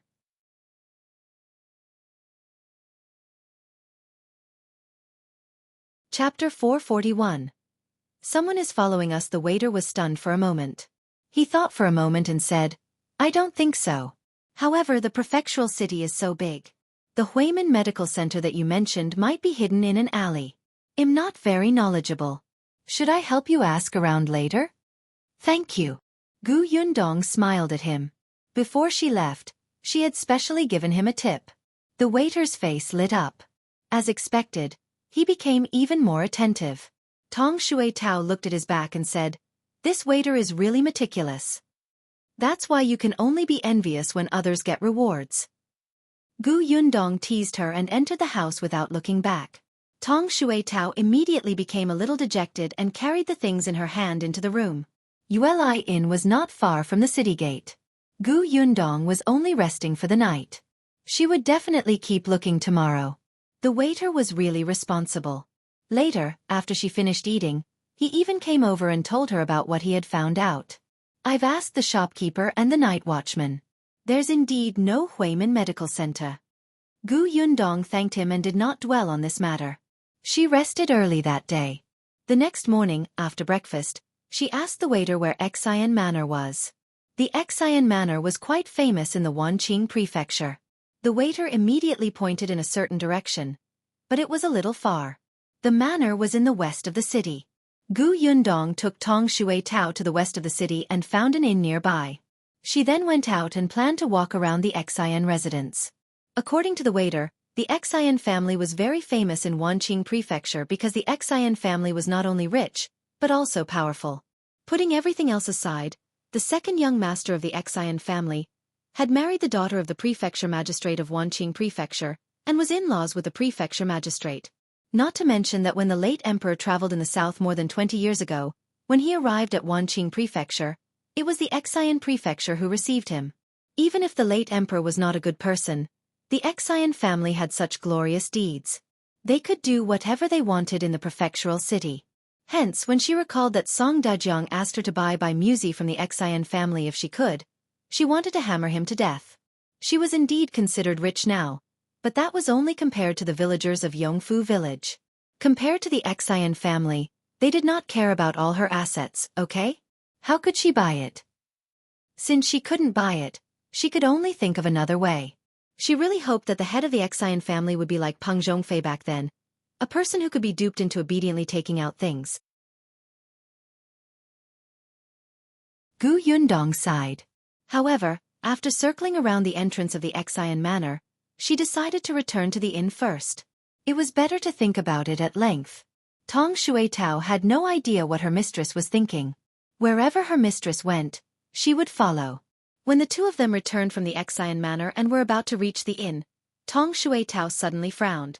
Gu Yundong narrowed her eyes and stopped in her tracks. Tong Xue Tao quickly walked to her side and whispered into her ear, "Miss, someone is following us. Does the Xian family know that we're plotting against them?" The corners of Gu Yundong's mouth twitched. "Aren't you thinking too highly of the Xian family?" She shook her head. "No. This person's tracking methods are clumsy. He was discovered immediately. So what do we do?" "Go down that alley." Gu Yundong gestured and glanced to the left. Tong Xue Tao nodded, and the two of them continued forward as if nothing had happened. When they reached the alley and entered, they turned around and waited for the other party to arrive. As expected, there were no surprises at all. The people behind followed closely into the alley.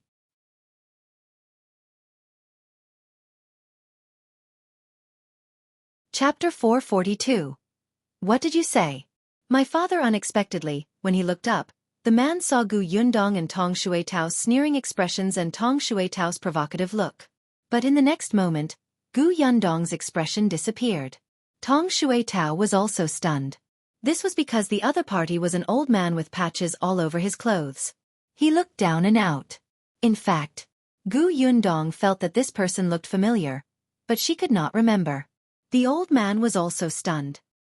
He hesitated for a while before asking in a hoarse voice, "Are you Miss Gu?"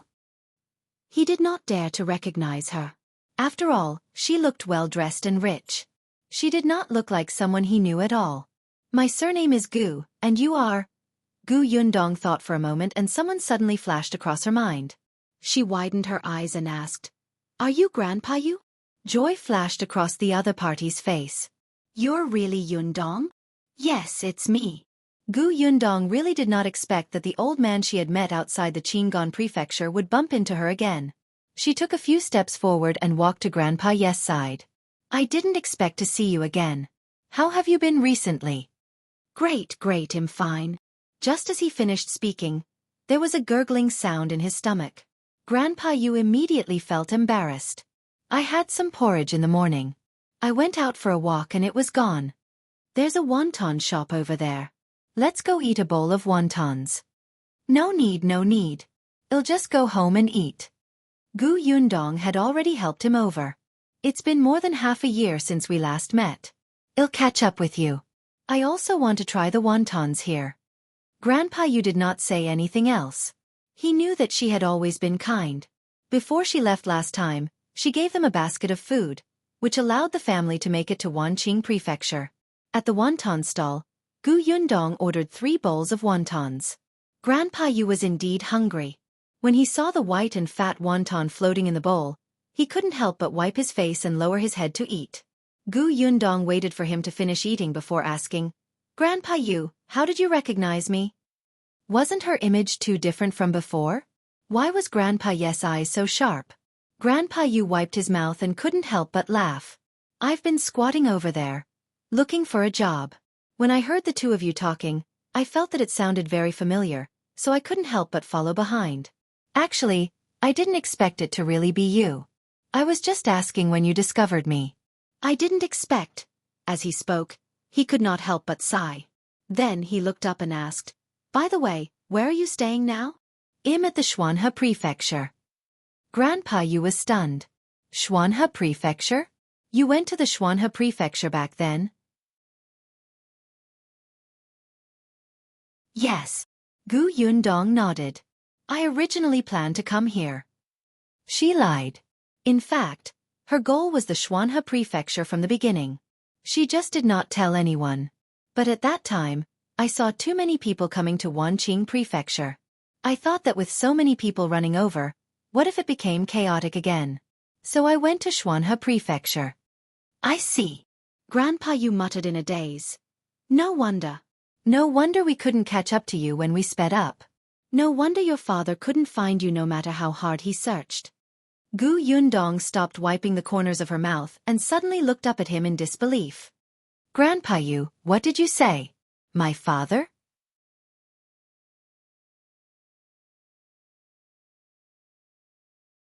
Chapter 443. "So Dajiang is here." Grandpa Yu was shocked by her sudden raised voice. Yundong could not help but stand up.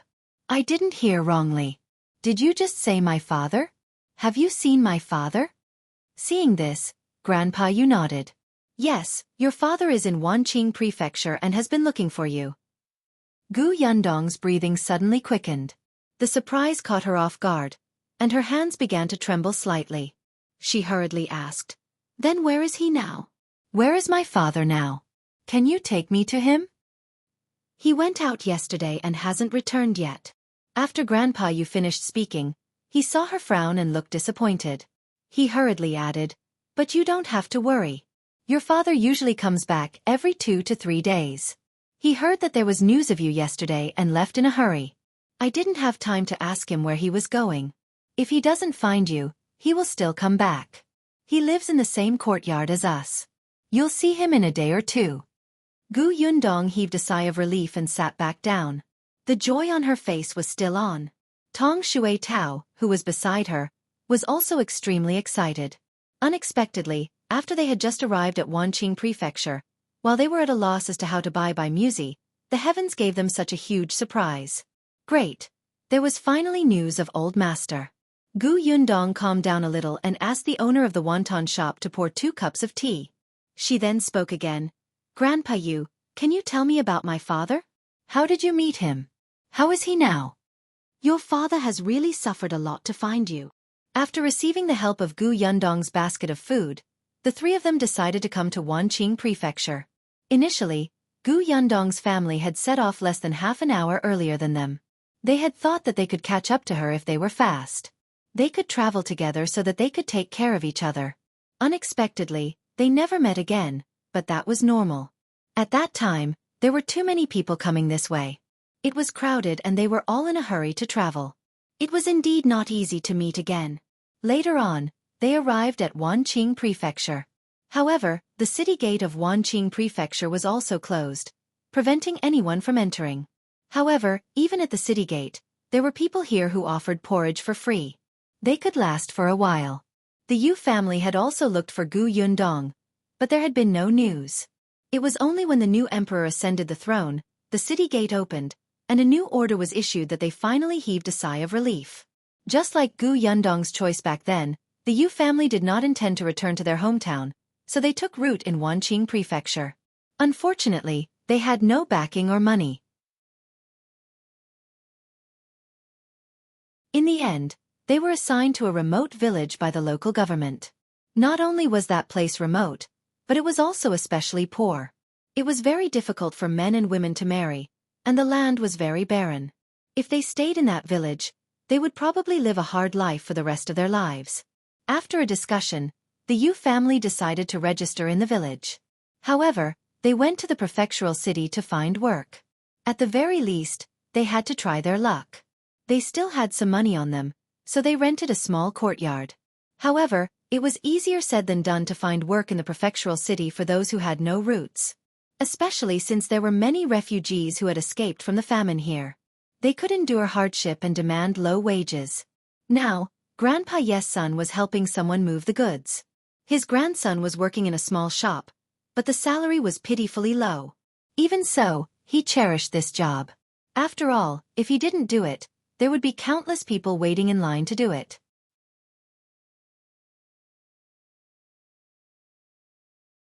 Chapter 444. Where my father lives. They met Gu Dajiang more than a month after they settled down. At first, Grandpa Yes' son, who was helping people move the goods, overheard someone asking Gu Yundong's name when he was chatting with someone. At that time, he did not know who this person was, but Gu Yundong's name was too familiar. She could be considered their family's benefactor. He went over and asked Gu Dajiang a few questions. Only then did he realize that this was Gu Yundong's father. Didn't Miss Gu look for her father at the city gate of Qingyuan Prefecture? When your father heard that we had seen you, he was overjoyed. Grandpa Yu said, unfortunately at that time, we all thought that you had come to Wanqing Prefecture, so your father has been staying here to search for you. He does everything. He followed my son to carry goods, wash horses, and pour night urine. He goes wherever there's work. The money he earned is all used to find you. He asked the peddlers on the streets to help him. He went to the government office and gave money to the constables and asked the passing escorts to look for you. The copper coins on him are only enough for him to eat. Originally, he planned to sleep under the bridge in a dilapidated temple. Those places don't cost money. We dragged him to live in the small courtyard we rented. Back then, you left us a basket of sweet potatoes and saved the lives of our family of 3. When we saw your father, could we not give him a place to live? Gu Yundong was stunned. How was that possible? How could Gu Dajiang be in such dire straits? He can read and is very smart. My father used to be an accountant. How could he? Even if he was a refugee, even if it was not easy to find work in the prefecture capital. Very few people could read in this day and age. It wasn't difficult for Gu Dajiang to find a decent job with his ability. Grandpa Yu sighed. But the shops and restaurants that need literate people won't allow him to run out of the prefectural city to look for people every other day. As long as Gu Dajiang heard any news about his family, he would rush over eagerly. Unfortunately, none of it was true. Gu Yundong clenched her fists and suddenly found it difficult to breathe. That's right. She had taken it for granted. She had always thought that she didn't have to worry about Gu Dajiang. As long as he avoided the calamity and didn't return to the old Gu family, he would be able to live well without old Gu and Patriarch Gu suppressing him. However, she ignored the fact that in Gu Dajiang's heart, nothing could compare to his wife and children. There was nothing more urgent than finding them. Seeing that she didn't say anything, Grandpa Yu thought of her clothes and the maidservant beside her and realized that her life should be good. Now that she heard that her biological father had been suffering to find them, she definitely didn't feel good. Fortunately, the hardships are over. Wait patiently for another 2 days. Dajiang will be back soon, and you and your father will meet. From now on, your family will reunite and live a good life. Gu Yundong took a deep breath and suppressed the bitterness in her heart. When she looked up again, there was already a smile on her lips. Yes, you're right. We'll be reunited soon. Sir, can I see where my father lives? Of course. Grandpa Yu was very happy. Come to my place. Perhaps your father will be back by the time we get home. Gu Yundong was also looking forward to it. She gave the money to the owner of the wonton shop and helped Grandpa Yu up. Grandpa Yu waved his hand. There's no need to help me. I'm still energetic.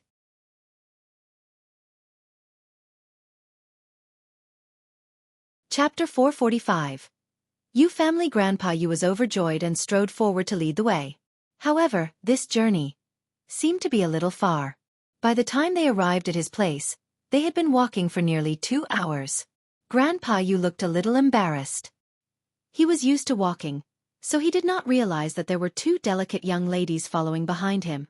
He had completely forgotten that Gu Yundong had also fled all the way here.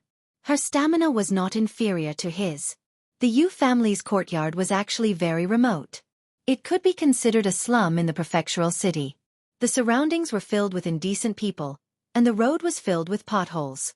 One could feel all kinds of smells when they walked into the alley. The people here were dressed in shabby clothes.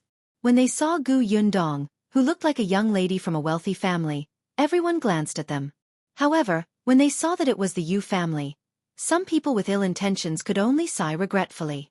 After all, the 4 strong men of the Yu family had all fled here. They were used to seeing dead people and were not to be trifled with. Gu Yundong and Tong Shui Tao pretended not to see those gazes and entered the Yu family's courtyard without looking sideways. It was really a small courtyard. It was even smaller than Aunt Kes' house where she lived back then. There was only 1 room. Then there was the small kitchen, the outhouse, and a small courtyard. Just because it was small, the rent was cheap. Fortunately, there were only 4 men. It was fine to squeeze in the same room. In the past, the conditions were even worse when they escaped. Now, it was just a matter of adding 2 bed planks to the room. Grandpa Yu let them sit and poured water for them with 2 thick clay bowls. Then he asked, Yundong, since you've settled down in the Xuanhe Prefecture, why did you come to Wanqing Prefecture this time? Gu Yundong took a sip of water. Although he did not add anything, it was still very refreshing and sweet. Grandpa Yu, you know about my mother's condition. We found a doctor to treat her. The doctor said that he was lacking an herb. Someone said that Wanqing Prefecture's Xian family had this herb, so I came over to see if they could part with it. When Grandpa Yu heard about the Xian family, he frowned. The Xian family is rich and powerful. They're not to be trifled with. They don't lack money. It's difficult to get them to give you medicine. It was difficult, but she had to try no matter how difficult it was. Grandpa Yu, do you know who has the highest status in the Xian family? Grandpa Yu thought for a moment. It should be that second young master. I heard that second young master married the daughter of the prefecture magistrate. That eldest young master is not in good health. He never goes out. When old master Xian goes out, he always brings that second young master along. It seems that more than half of the Xian family's businesses are managed by second young master. Gu Yundong pursed his lips. How can I meet that second young master? Grandpa Yu was shocked. That's hard to say. You want to meet second young master Xian? Ask him for the herb? It was probably impossible to buy it. Gu Yundong wanted to understand the second young master first and see if she could find a breakthrough from him. As she was thinking, a voice suddenly came from outside. Father, I'm back. That person's voice was loud and clear, but he was very thin. When he entered, he was stunned when he saw the 2 girls in the house. He immediately walked out in embarrassment and patted the dust off his body before entering again. Father, they are. This is Yundong. Don't you recognize her? Grandpa Yu asked happily. Gu Yundong also stood up and greeted, Uncle Yu, long time no see. Uncle Yu widened his eyes and looked at Gu Yundong in shock. This is Dajiang's daughter?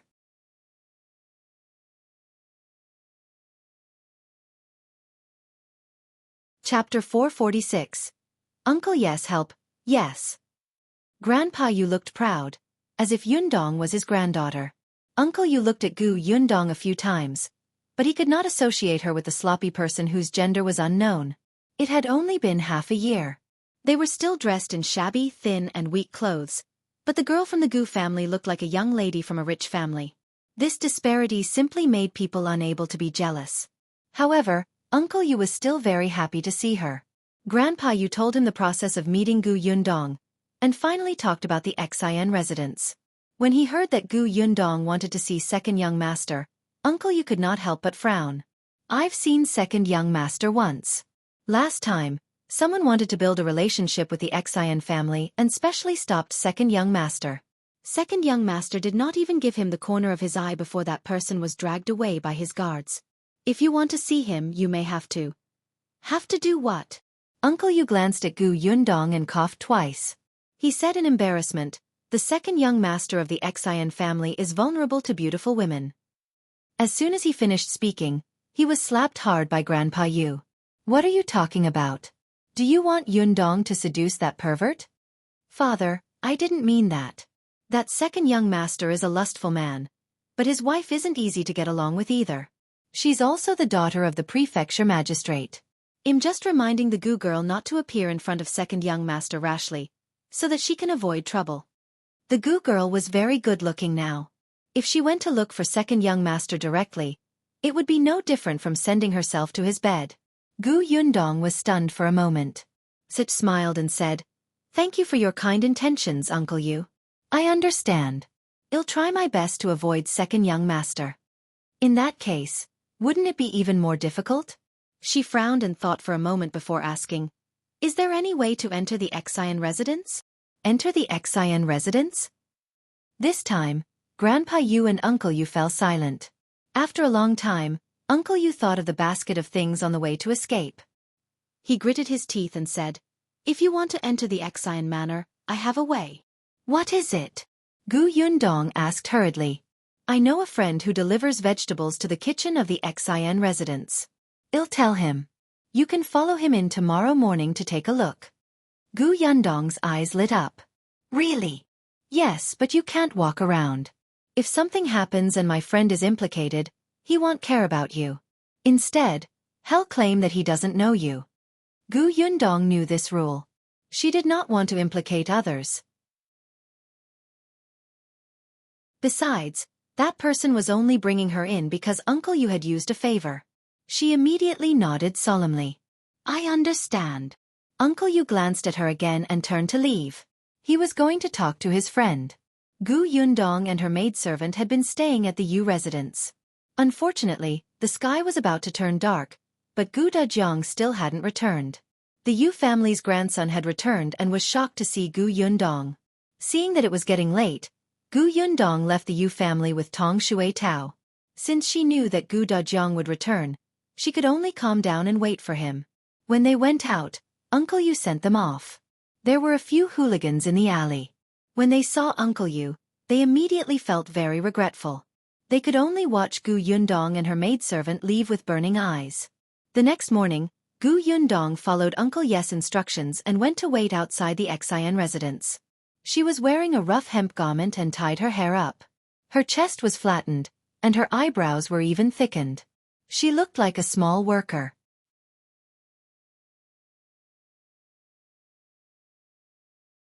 Chapter 447. Our Yundong. Not long after, they saw a middle-aged man and a young man pushing a cart of vegetables over. Gu Yundong hurriedly went forward. After she introduced herself, the middle-aged man silently led her forward. However, he kept a sullen expression and did not look too happy. This did not matter. Gu Yundong just had to go in and take a look.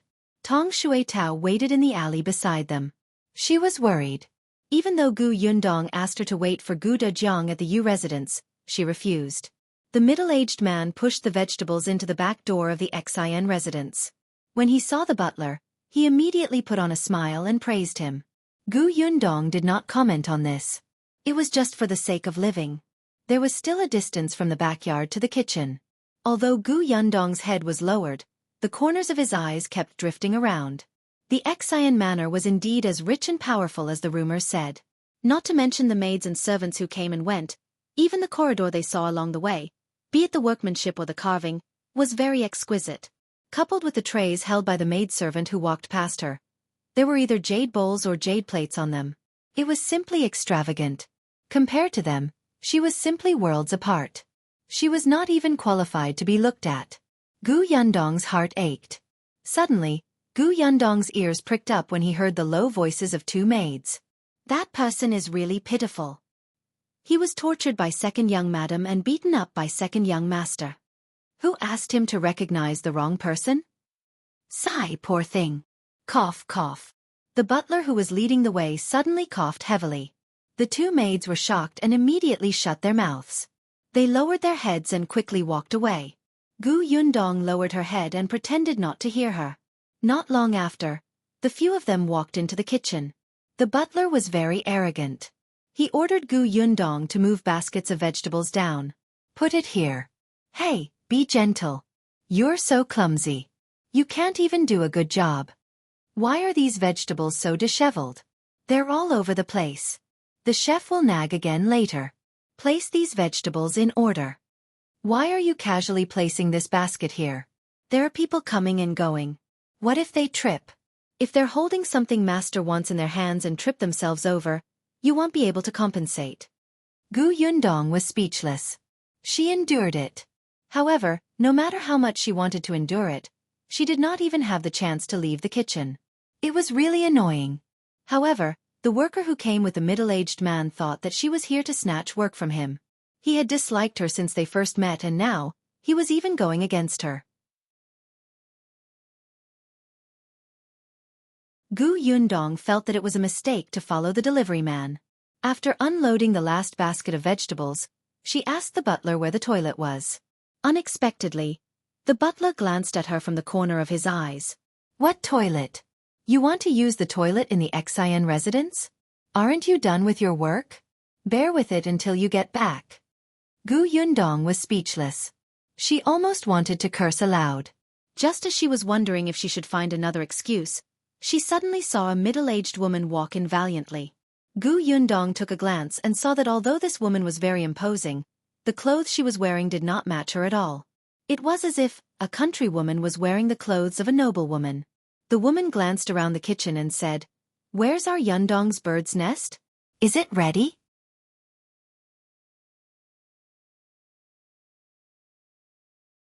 Chapter 448. Gu Dajiang's voice. Gu Yundong widened her eyes and looked at the woman in shock. She almost responded when someone called her name. Fortunately, she immediately realized that the woman was not referring to her. The old woman in the kitchen quickly brought over a pot of bird's nest and smiled brightly. It's here. It was stewed early in the morning. Hurry up and send it to concubine Gu. Gu Yundong was speechless. She almost spat out a mouthful of blood. Her surname was Gu, and her name was also Yundong? Not only did they have the same given name, but they also had the same surname. The woman snorted coldly. Our Yundong is the person second young master loves the most now. All of you are snobs. You don't take her seriously at all. I just asked you to stew the bird's nest. You've been delaying for so long, and you want me to come over personally to get it. If there's a next time, I'll sell all of you. With that, she carried the bird's nest and walked away arrogantly. As soon as she disappeared, the few old women in the kitchen spat at her back. You really think too highly of yourself. Your daughter is just a concubine, and you still think she's a proper master? How shameless. Just wait. Second young mistress is not free yet. When she's free, who knows how long concubine Gu will be able to hold the position. Seeing how brazen they were and how they dared to complain in front of the delivery man, it was obvious that they did not take concubine Gu and her mother seriously. The corners of Gu Yundong's mouth twitched. Hearing concubine Gu made her feel uncomfortable all over. The steward had just finished speaking to the middle-aged man and let them leave. It was too late for Gu Yundong to find an opportunity to leave. She could only frown and leave the kitchen in defeat. However, she learned that the second young master of the Xian family had taken in a new concubine who was her namesake. Forget it. That's not important. They just had the same name. How could she not allow it? Second young master seemed to dote on this concubine quite a lot now. Perhaps she could start from her. Gu Yundong thought as she followed the middle-aged man out of the back door of the Xian residence. As soon as he came out, the middle-aged man said to Gu Yundong, "All right, I've done what brother you asked of me. I've returned the favor I owed him. That's all. You don't have to follow me anymore." Gu Yundong nodded. "Thank you. No need." The middle-aged man asked the worker beside him to push the empty cart away. When the worker saw that Gu Yundong was not fighting with him for the job, he immediately became happy. Before he left, he even gave her a smile. Gu Yundong sighed and walked towards the alley. Tong Shui Tao was still there. Unexpectedly, after taking a few steps, she suddenly saw a group of people gathered there. pointing and talking about something. Gu Yundong frowned. Tong Xuetao had already seen her and hurried over. "Miss, you're out? How are you? Are you all right?" She looked Gu Yundong up and down nervously. Tong Xuetao was also wearing men's clothes. After all, she had wanted to follow them in at the beginning. Unfortunately, her plan had failed before she could say it. Gu Yundong shook her head and pointed at the crowd. "What happened there? I think someone was thrown out by the servants of the Xian family just now. It said that he was beaten. It's quite serious." Gu Yundong suddenly recalled what the two maids had said. He must have been beaten up by the second young master of the Xian family, right? She had no intention of meddling in other people's business. She brought Tong Xuetao and walked straight through the crowd. However, just as she passed by that person, a faint voice suddenly sounded in her ear. "Yundong."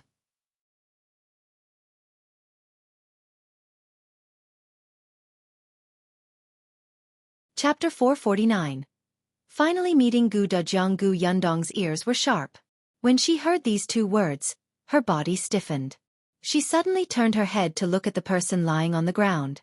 With someone blocking her way, she immediately pulled that person away roughly. Then, she squatted down and brushed away the hair that covered half of that person's face. In the next moment, when she saw the true appearance of the man on the ground, her hands began to tremble violently. "Miss, what's wrong?" Tong Xuetao saw that something was wrong with her and hurriedly asked in a low voice. Gu Yundong's throat was tight and she could not even make a sound. She suddenly grabbed her trembling right wrist and pressed it against the man's neck with great difficulty. She felt that the pulse under her fingers was still strong. Only then did she force herself to calm down. She struggled to help the man up. The onlookers quickly advised, "Little brother, this is someone thrown out by the Xian family. Don't be a busybody, lest you get into trouble." Gu Yundong suddenly raised her head and glared fiercely at that person. Her throat rolled and she finally spat out a cold word. "Scram! You!" That person tried to persuade her out of goodwill but was scolded instead. He was instantly annoyed, but when he saw Gu Yundong's fierce and cold expression, he was a little terrified and left dejectedly with his head lowered. Gu Yundong lowered her head again and said to Tong Xuetao, "Come, be careful. Carry him back to the inn first." "Oh, okay, Mississippi." Tong Xuetao was strong. She hurriedly squatted down and carefully helped the man onto her back. She did not dare to use too much strength. She tried her best to bend over to make the unconscious person on her back feel more comfortable. After walking for a while, Tong Xuetao asked, "Miss, who is this?" Gu Yundong's nerves were still tense. The corners of her mouth were tightly pursed, and bloodlust surged in her eyes. She took a long time to answer Tong Xuetao, but her voice was dry and hoarse. "He's my father." Tong Xuetao's eyes widened in shock. Yes, it's old master?" "Yes." Gu Yundong never expected to see Gu Dajiang under such circumstances. The man leaning on Tong Xuetao's back was extremely thin. His image was even worse than what Grandpa Yu had said about Gu Dajiang. He had been thrown out by the Xian family and beaten up like this. Gu Yundong's face was ashen, and she clenched her fists tightly. The three of them quickly arrived at the inn. The waiter still remembered Gu Yundong's attire before she went out today. At that time he found it strange, but this was the guest's privacy, so he did not ask further. However, he had a deep impression of it. Hence, when he saw her return with an unconscious person on her back, he quickly went up to her. "Miss, what's wrong? Please help me find a doctor." Gu Yundong gave the waiter a piece of silver and helped Gu Dajiang upstairs. The door opened and the two of them carefully placed the man on the bed. Perhaps because it affected his wound, Gu Dajiang couldn't help but groan as he lay on the bed. His brows were furrowed. "Be gentle," Gu Yundong said hurriedly. Seeing his uncomfortable expression, she felt helpless for the first time. She didn't know how to move her fingers to minimize Gu Dajiang's pain. Fortunately, the waiter immediately brought the doctor over. This was the doctor from the nearest medical center. His medical skills were quite brilliant. The moment he entered, he saw Gu Dajiang covered in blood. He frowned and instructed Gu Yundong, "Go get a basin of hot water first."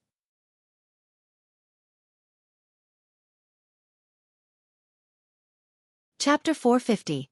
the scarred Gu Dajiang Tong Shui Tao quickly turned around to get hot water. Only then did Dr. Yu carefully check the wounds on Gu Dajiang's body. His clothes had been removed by the scissors, so Gu Yundong could not look at him anymore. She took a deep breath and turned around. The waiter stayed to help. As he followed the doctor's instructions, he whispered, "Oh my God, why is he like this? It's so bloody. Will he be unable to move his lower body in the future? Oh my God, why is there such a big wound on his shoulder? Is it because he was scalded? It's all blistered. No, who did this? This is too inhumane. Did his finger break from someone stepping on it?" Gu Yundong's back was facing the bed. The more she listened, the uglier her expression became. The veins on the back of her hand throbbed, and her eyes were cold. Dr. Yu could not help but reprimand him. "Shut up. What are you shouting for? Give me the scissors." The waiter didn't dare to speak. He didn't know who the person on the bed was, but it didn't seem to have much to do with that girl, right? After all, this person was thin and had a rough face. He looked like one of those laborers. There was no telling who this guy had offended, but he was probably saved by Miss Gu out of kindness. Tong Shui Tao brought hot water over. Seeing that Miss' expression was not right, she quickly helped her sit down and said softly, "Miss, don't worry. Old master will be fine." Gu Yundong closed his eyes slightly. "I know." Faint movements came from behind. The waiter stopped making a fuss and only asked some questions occasionally. But these words still reached Gu Yundong's ears, and her fingers tightened. After a long time, he heard Dr. Yes' voice. "Mississippi." He had heard the waiter call her Mississippi. This patient's injuries are a little serious. Ill-treat him for the time being, but the medicine to be used later is probably not cheap. "You. Here." Gu Yundong took out a banknote. "Give him the best medicine to minimize his pain. Don't leave any future troubles. If you need anything, just tell me." "Aye, sure." Seeing that she did not look very well dressed, Dr. Yu was a little worried before. When he saw that she had taken out 100 taels of silver, he hurriedly agreed. The waiter could not help but widen his eyes. Wasn't this someone she had casually saved on the way? Wasn't this too generous? The doctor had already walked to the table. He took a brush and paper and wrote down the prescription. Then, he handed it to the waiter. "Please make a trip to our family's medical center to get these medicine." The waiter quickly took it and agreed happily. He was smart and knew that this girl seemed to value the man on the bed. If he helped her run more errands, he would definitely be rewarded. After the waiter left, Dr. Yu washed his hands and walked to her side to tell her about Gu Dajiang's condition. There are 3 most serious injuries on the patient's body. One of them is a burn on his shoulder. It should have been scalded by boiling water. This is fine. I've squeezed out the mucus in the bubble. I'll apply the ointment later and it'll be fine when new skin grows in the future. Gu Yundong exhaled slowly and nodded slightly. The second was when he was hit by a heavy object on the fingers of his left hand.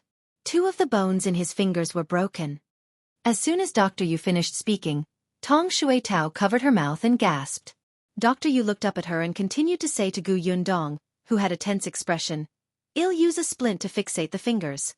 He has to recuperate slowly. It's best not to carry heavy objects in the future."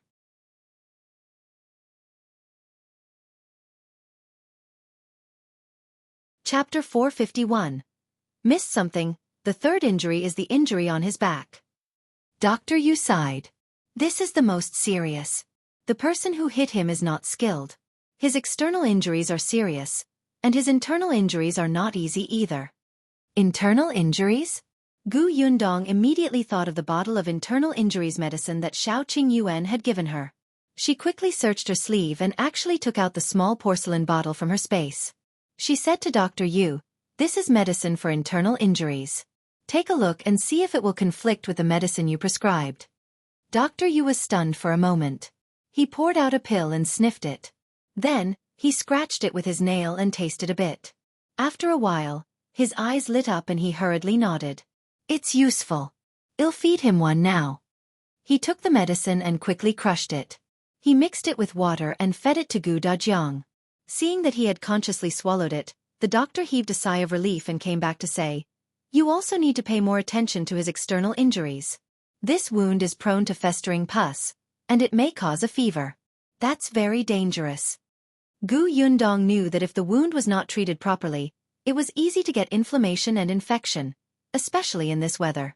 One could get a fever if they were not careful. In this era, it was very easy to lose one's life if one had a fever. Dr. Yu told her all the things she needed to pay attention to. At this moment, the waiter returned with the medicine. He first took the ointment and applied it on Gu Dajiang before getting the waiter to go to the kitchen to boil the herbs. By the time he was done, several hours had passed. Dr. Yu helped Gu Dajiang put on his clothes before getting up to wipe his sweat. He said, "It's up to him now. If there's anything wrong, get someone to look for me. If his condition improves, I'll come over tomorrow to change his medicine." "Thank you, Dr. Yu." Gu Yundong sent him out gratefully. The waiter also went downstairs smartly. After a while, he brought the food over. "Miss, it's already late. You should eat lunch first. Put it down. It's been hard on you today. You should eat too." "It's not hard. I'll go out first. Miss, enjoy your meal. If you have any instructions, feel free to call me." He left the room and closed the door gently. "Miss, let's eat first," Tong Shuetao called her softly.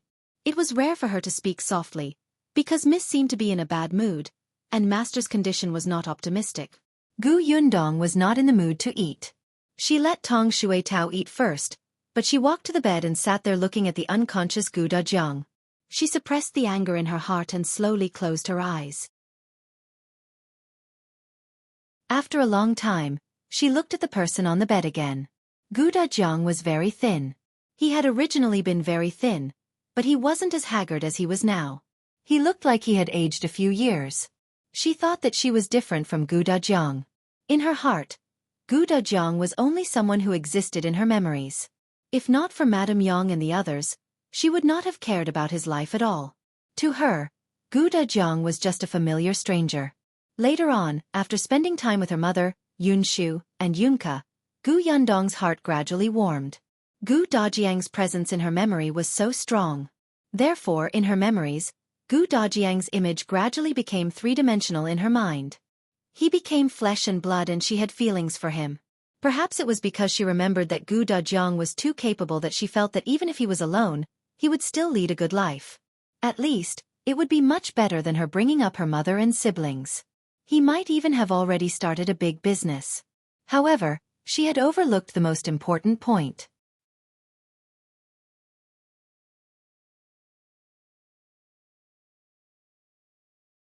Chapter 452.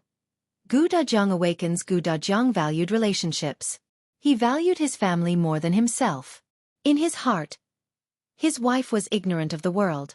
His eldest daughter was sentimental, and his youngest son and daughter were too young.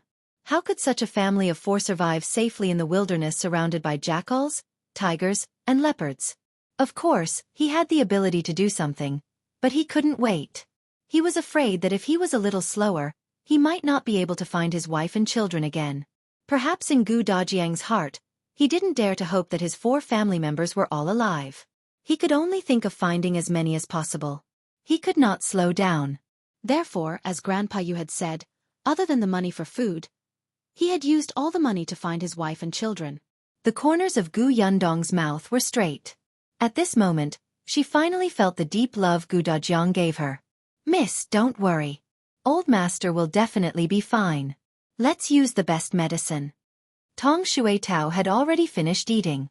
She turned around and saw that Miss was still sitting there motionless, as if she had suffered a huge blow.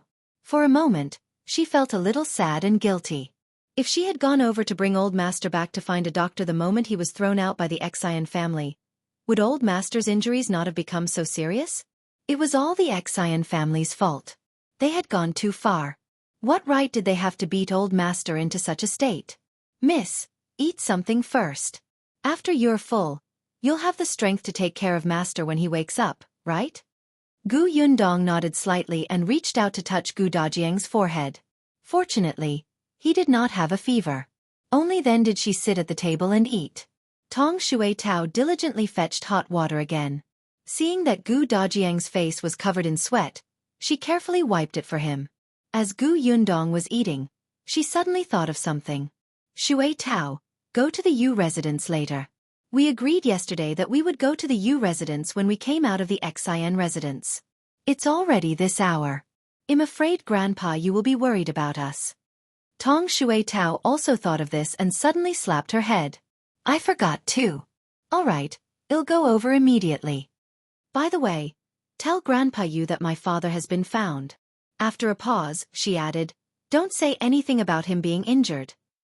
Understood, Mississippi. After Tong Xue Tao left, only Gu Yundong and Gu Dajiang were left in the room. She twisted the handkerchief again and wiped Gu Dajiang's face. Unexpectedly, just as she approached, the person in front of her suddenly opened her eyes. Gu Yundong was stunned. Gu Dajiang was also stunned. He looked at Gu Yundong with uncertainty. After a long while he said hoarsely, Yundong, it's me. Gu Dajiang smiled. Why are you wearing men's clothes today? Your eyebrows have become so thick. I almost didn't recognize you. Gu Yundong pursed her lips and asked hesitantly, are you awake? Gu Dajiang reached out his hand and realized that he was lying on his stomach. His body was in great pain. A sharp pain spread to his head, and cold sweat dripped down. Gu Dajiang grunted and knocked his head against the soft pillow again before closing his eyes. Gu Yundong panicked. She blurted out the name that she wanted to call him and yet had been stuck in her throat. Father, did you pull on your wound? Where does it hurt? Gu Dajiang's eyes widened as he looked at her in shock. Yundong.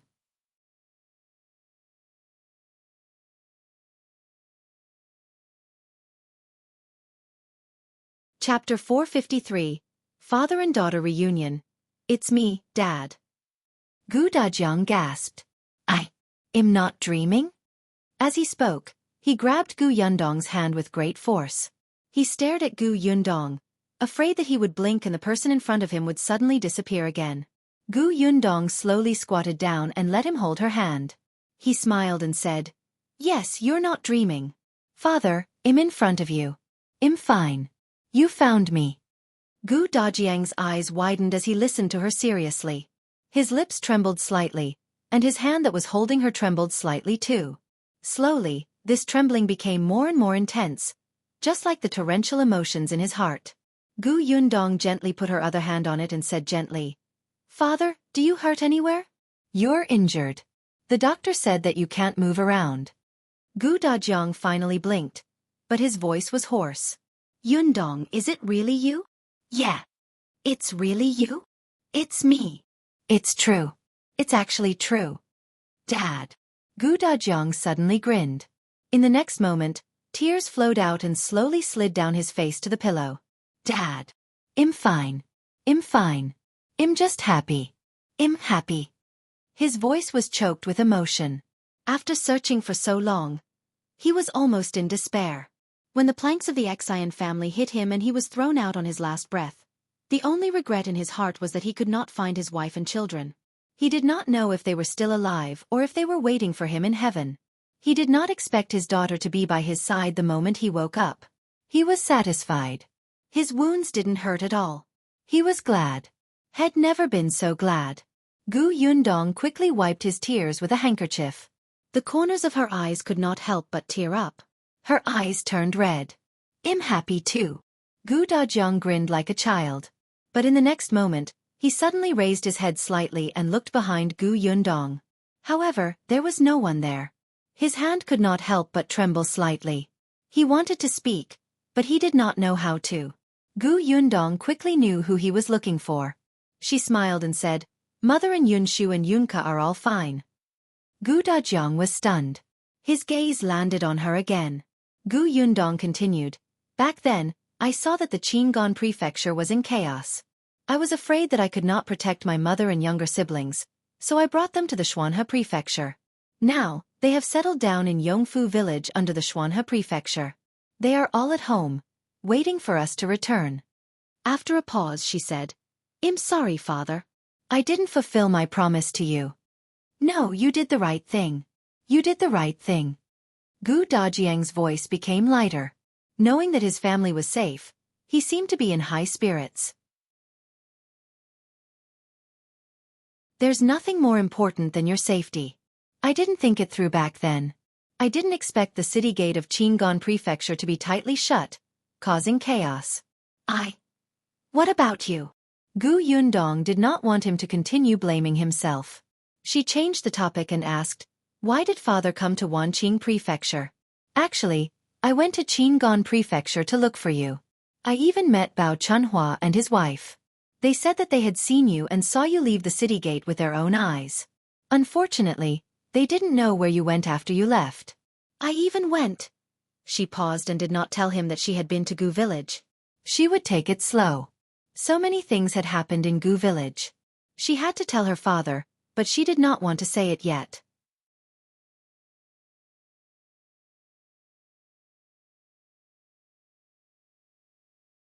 Chapter 454. That woman should die. Gu Dajiang was stunned.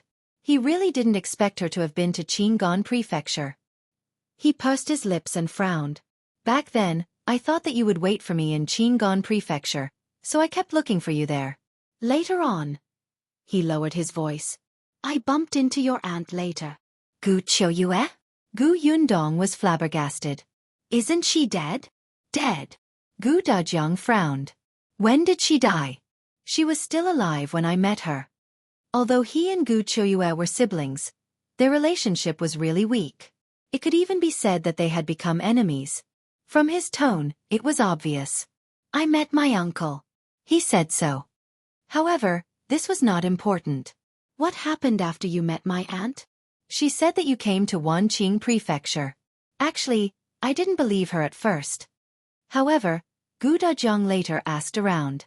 There were indeed a few people who told him that they had met such a family that had gone to Wanqing Prefecture before the Qingyuan Prefecture fell into chaos. That was why he came to Wanqing Prefecture. Later on, he met the Yu family. He didn't expect the Yu family to receive Yundong's help. Even the Yu family said that they were coming this way. That was why Gu Dajiang had been looking for them in Wanqing Prefecture for more than half a year. Gu Yundong sighed inwardly. It was really a freak combination of factors. They missed each other just like that. If she had gone to Wanqing Prefecture back then, wouldn't they have met sooner? However, Gu Qiuyue was the one who deserved to die. Others might have really seen them moving this way, but Gu Qiuyue knew very well back then. She had even asked Fu Ming to bring Master Qian to chase after them and wanted to sell her nephew and niece. Anger rose in Gu Yundong's heart. It would be best if Gu Qiuyue was dead. If she was not, Gu Yundong would kill her. She snorted coldly.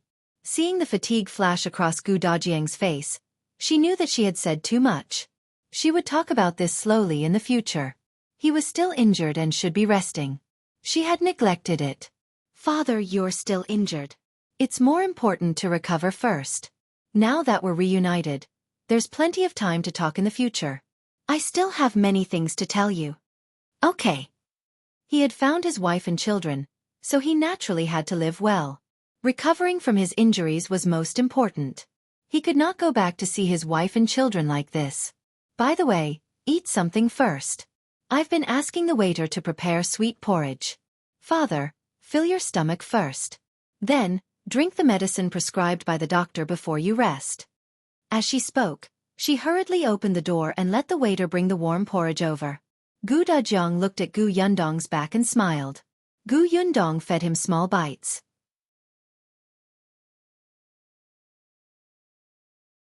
It was not easy for him to finish it. After drinking the medicine, he really wanted to sleep. She reached out and adjusted Gu Dajiang's pillow. His back was injured, so he could only lie on his stomach or sideways. He couldn't move too much, or it was easy to pull at his wound. Gu Dajiang was really tired and his body hurt a lot. He actually couldn't bear to close his eyes. He wanted to see his daughter more. However, he really couldn't take it anymore. As soon as he closed his eyes, he quickly fell asleep. Tong Shui Tao only returned when the sky was about to turn dark. When she heard that Gu Dajiang had woken up, she immediately became happy. Miss, go and rest. I'll God master. You keep watch for the first half of the night. I'll do it for the second. All right. Gu Yundong went to the room next door to rest, but she did not sleep well. She was always worried that something would happen to Gu Dajiang. Before midnight, She came over to replace Tong Shui Tao. Fortunately, everything went smoothly. Gu Dajiang didn't have a fever, and his injuries were recovering.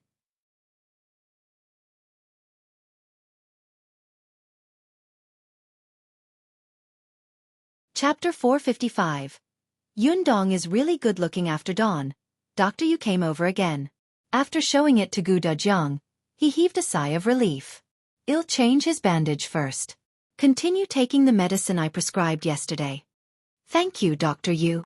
Gu Dajiang was in a deep sleep, but he was still woken up by the pain of changing the bandage. When Dr. Yu saw him open his eyes, he smiled kindly. How do you feel? Does it hurt anywhere? Do you feel choked or difficult to breathe? Gu Dajiang quickly realized his identity. No, other than the pain in my wound, everything else is fine. With that, he hurriedly went to look for Gu Yundong. When he saw that she was still there, he heaved a sigh of relief. Except, how did his daughter become so good-looking? She had washed off her thick eyebrows from yesterday and changed her clothes. These clothes looked expensive and her face was rosy. She was actually more beautiful than before. After Dr. Yu changed the bandage and gave some instructions, he left. Gu Yundong walked to the edge of the bed and sat down. Seeing that Gu Dajiang was staring at her, she could not help but find it strange. Father, what are you looking at? Gu Dajiang paused and smiled. Yundong is really good-looking. Gu Yundong immediately felt a little embarrassed. How can a father praise his daughter like that? Father is telling the truth. He looked very proud. Unfortunately, he was injured and couldn't even lift his head. At the thought of his injury, Gu Yundong could not help but frown. Father, why did the Xian family hit you so ruthlessly? They almost killed you. As she asked this question, Gu Yundong's face was instantly filled with anger and a hint of killing intent. She didn't know how her father had offended the Xian family, but with her father's personality, he definitely wouldn't offend them to the point of getting himself killed. She wasn't going to let this go. Gu Dajiang lowered his eyes slightly and thought of everything in the Xian residence. He slowly closed his eyes. After a while, he looked up and smiled. It's nothing. Am I not fine? It's over. If father doesn't want to tell me, I'll go to the Xian family to ask myself. Yundong. Gu Yundong pursed her lips tightly and looked at him firmly. Gu Dajiang smiled bitterly. How did you become so stubborn? Father, go ahead. Gu Dajiang sighed secretly and said in a low voice, 2 days ago, I heard that the second young master of the Xian family wants to take in a concubine. That concubine's surname is Gu and her name is Gu Yundong. Gu Yundong's body suddenly froze. The words of the woman she had heard when she had disguised herself and sneaked into the kitchen of the Xian residence flashed across her mind. Yes, there was a concubine with the same name as hers in the Xian manor. Father thought, it was me? No wonder. No wonder he was unwilling to say it just now. Was he afraid that she would blame herself? Gu Dajiang nodded. I heard that concubine Gu is from the countryside and fled here. She's 15 or 16 years old and is also good-looking. Moreover, she wasn't willing to be a concubine and was forcefully taken over by second young master. To get her, they even captured her mother and threatened her with her mother's life. All the signs indicated that this was most likely his daughter and wife. Gu Dajiang panicked. It wasn't so easy for him to find out anything else. However, at this moment, his wife and daughter were forced to become concubines and had no way of asking for help. He could not sit still. Gu Dajiang tried his best to sneak into the Xian residence. He was capable. It was not easy to enter the Xian family, but he found his way in. However, that was not the case at all.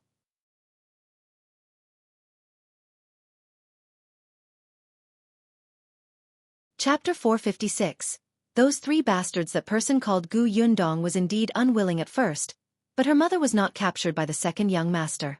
Her mother voluntarily helped the second young master trick her daughter into coming in. Moreover, concubine Gu had only been in the Xian residence for a day, but she was already bewitched by the riches inside and willingly became the concubine of the second young master of the Xian residence. Gu Dajiang did not find out about this at first. As a complete stranger, he anxiously asked around for Gu Yundong's residence. After hiding in the Xian residence for a day, he was discovered. As it happened, It was the wife of the second young master of the Xian family, who was the daughter of the current prefecture magistrate of Wanqing Prefecture. When she saw Gu Dajiang, she also received news that this person was getting close to concubine Gu. Second young madam smiled. After sizing Gu Dajiang up, she suspected his relationship with concubine Gu. I heard that concubine Gu has a father. You're so concerned about her. Could you be her father? Gu Dajiang immediately denied it. Seeing this, second young madam became even more certain. Why are you nervous?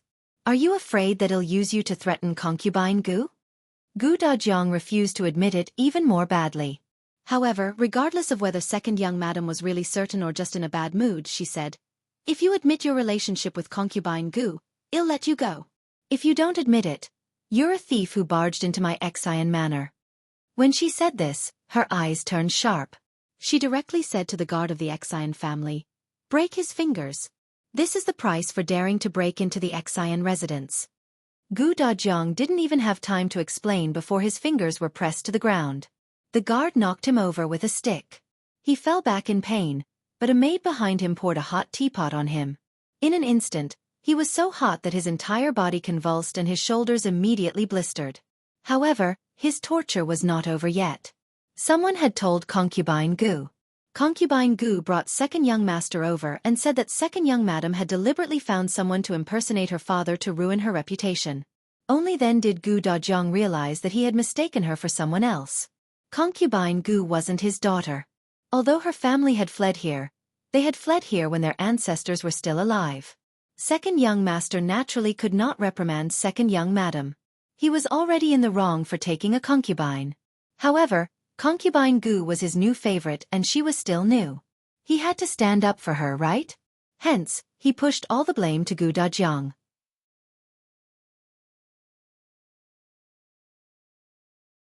He said that the man had pretended to be concubine Gu's father to enter the residence and swindle others, which was simply detestable. He got the guards to beat him up 20 times. Those people only threw him out when he was on the verge of death. Gu Yundong trembled when she heard that. These bastards did not care about human lives at all. One was to vent her anger. One was to trample on others in order to fight for favor. One was trying to pacify his wife and please his concubine for the sake of having 2 women. That was why they could casually take her father's life. Gu Yundong quickly lowered her head to prevent her father from seeing the fierceness in her eyes. I'm fine. Look, if not for this, I wouldn't have been able to see you, right? Gu Dajiang comforted her. Gu Yundong looked up and forced a smile. No, without this, she would have been able to see Gu Dajiang safe and sound in the Yu family. Not the father who was on the verge of death and was sweating from the pain. Gu Yundong took a deep breath and suppressed her anger. At this moment, Tong Xue Tao entered the house. She leaned close to Gu Yundong's ear nervously and said, Miss, something seems to have happened.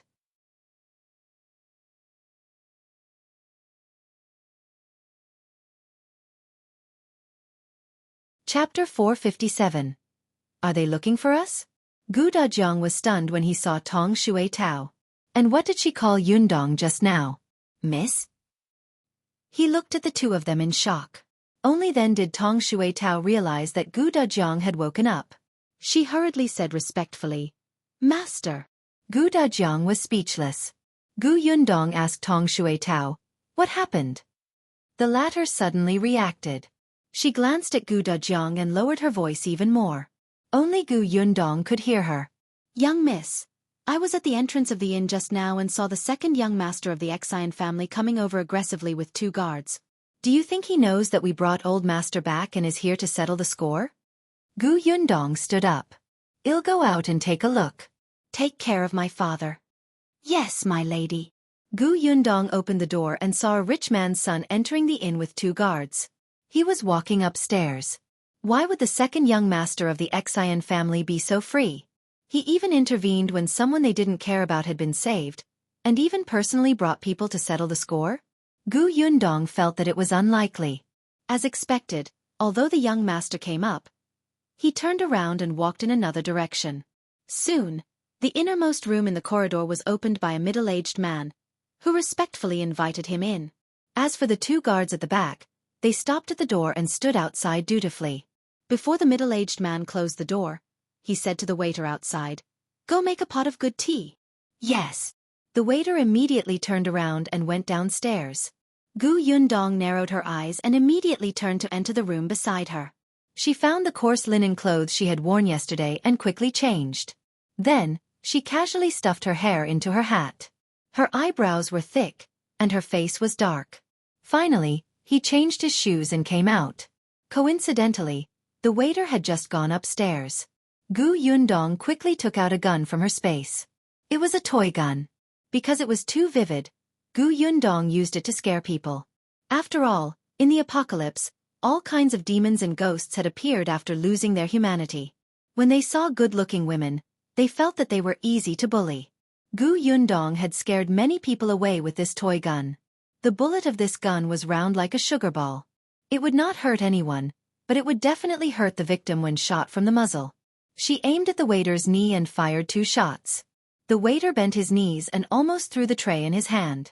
Yundong was responsive and quickly supported him with one hand and the tray with the other. She asked in a low voice, "Are you all right?" The waiter gasped and looked up. Miss Gu. Why are you dressed like this again? I have something to do outside. It's more convenient to dress like this. Yundong helped her up and asked, "How are you?" "I don't know why, but my legs seem to have been hit by something." The waiter turned his head and looked, but he didn't find any stones. It hurts a little. I think you should sit over there and rest first. But... He glanced awkwardly at the tray in his hand. Yundong smiled. I'll send it to you. Huh? The waiter was surprised. Aren't you going out? I don't have anything urgent to do. I'm just delivering tea. It'll be done soon. Which room should I send it to? As Yundong spoke, she had already accepted the tray.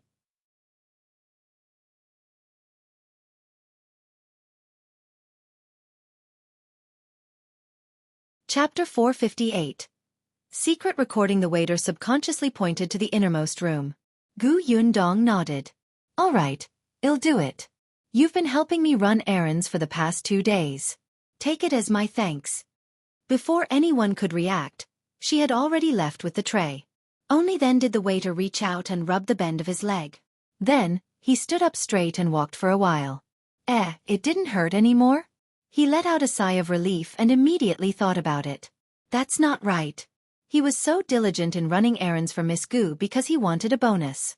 Could it be that Miss Gu was helping him deliver tea because she didn't want to pay him? The waiter cursed and wanted to change back. But when he walked over, he realized that it was too late. Yundong had already knocked on the door and entered in a flash. There were only 2 people in the room. One was a young master. He was the second young master of the Xian family, Zhiyuan.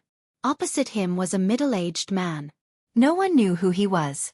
The 2 of them stopped talking when they saw her enter. Zhiyuan even stood up and instructed the 2 guards to remind him to buy something when they returned. After Yundong put down the teapot and poured a cup for each of them, the middle-aged man said, "All right, you can leave." "All right, please enjoy," Yundong said in a rough voice and turned to leave. Unbeknownst to anyone, she had placed a recording pen in the compartment under the table and covered it with a tablecloth before leaving. The phone she used to scare Pang Zhongfei last time was almost out of battery. It was better not to take it out. Moreover, the phone was too big of a target and would be easily discovered. The recording pen was small, so it was easier to hide. Yundong held the tray and left the room respectfully with her back arched. It was only when she walked out of the 2 guards' sight that she straightened her back. Unexpectedly, before she could go downstairs, she saw the waiter walking over anxiously. Miss Gu, actually, you don't have to help me. You're a guest of the inn. How can I tire you out? Besides, it's only right for me to run errands for you. You even rewarded me last time." Yundong was so angry that she wanted to laugh. She threw the tray to him. "All right, it's just a small matter. Look at how nervous you are. I won't tell your shopkeeper that you're lazy." The waiter wiped the sweat from his forehead and smiled awkwardly. Yundong gave him a piece of silver. "Let me ask you something else." The waiter's eyes suddenly lit up and he heaved a sigh of relief. Fortunately, Miss Gu still needed him. It seemed that she was really kind just now.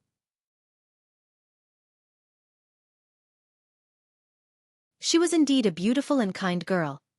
He immediately patted his chest and said, "Miss, if you want to know anything, feel free to ask." I want to ask, where is the nearest fair brokerage? "Miss, do you want to buy servants?" Yes. This was not a problem. The waiter quickly told Gu Yundong about the two most reputable brokers in the vicinity. So you're dressed like this to buy someone from the brokerage. That's good. You don't look like you'll be easily scammed. If she dressed like a young lady from a rich family, those people in the brokerage would definitely treat her as an ignorant girl. Gu Yundong was speechless.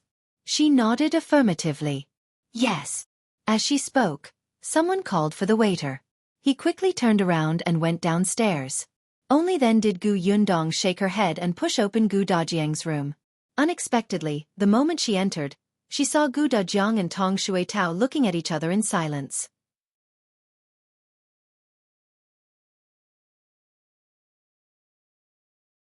Chapter 459. Fatherly love. Gu Yundong closed the door and asked curiously, "What's wrong?" Tong Xue Tao shrank her neck and looked a little guilty. On the other hand, Gu Dajiang turned to look at his daughter and saw that she was wearing the same clothes as yesterday. Although he felt strange, he didn't ask further.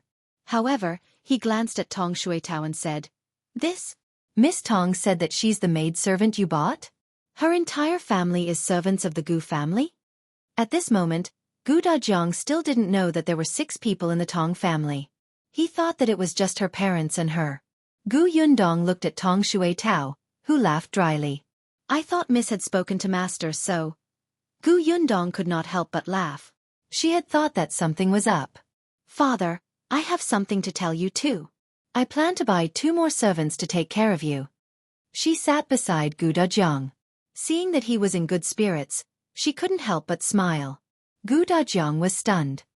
He wanted to shake his head, but he realized that it was inconvenient. He hurriedly said, "No need, no need. Why would I need servants? Father, you're injured now. Someone has to take care of you." She and Tong Xue Tao were both women, so it was inconvenient for them to wipe his body. Previously, she had asked the waiter to help, but he was already very busy. Yesterday, he had helped Dr. Yu for most of the day and was even scolded by the shopkeeper. If it weren't for the silver bonus, he probably wouldn't have treated her well today. Gu Dajiang also reacted. He did need help in this state. Previously, it was Dr. Yu who had brought him the chamber pot for him to relieve himself. Embarrassment flashed across his face. He agreed after all, but 1 is enough. I don't need 2. It'll be better soon. Don't waste money. Gu Yundong squatted down. "Father, I'm doing a small business now. I have money. Although it's not much, it's enough to buy 2 servants." Yes, compared to the Xian residents, she was still very poor. However, Gu Dajiang had a serious expression. "Just 1. It's not easy to do small business now. Save the silver as your dowry in the future." His daughter was already 15 years old. She would be of marriageable age soon. When the time came, it would be time to discuss marriage. In the past, when he was in the old Gu family, he was worried that his father and stepmother would cause trouble and that Yundong would not be able to find a good husband. Now that he had left the place and Yundong was so good, she would definitely be very happy in the future. Thinking of this, Gu Dajiang couldn't help but feel relieved. Seeing how insistent he was, Gu Yundong had no choice but to agree. "Father, rest first. I'll be back soon. Be careful." When you look at people, don't judge them by their appearance. You have to see if they're honest. Those brokers are very smart. We won't buy any if the price is high. We can hire people too. Also, remember to buy just 1. When Gu Yundong went out, she could still hear his worried reminders. Her heart was warm and sour. This was the love of an old father. Even though he knew that she already started her own small business, even though he knew that she could bring his mother and siblings all the way to the Xuanhe Prefecture, in his heart, she was still a child who had not grown up. No matter what she did, he would always be worried. Although Madame Yang was her mother, her situation was special.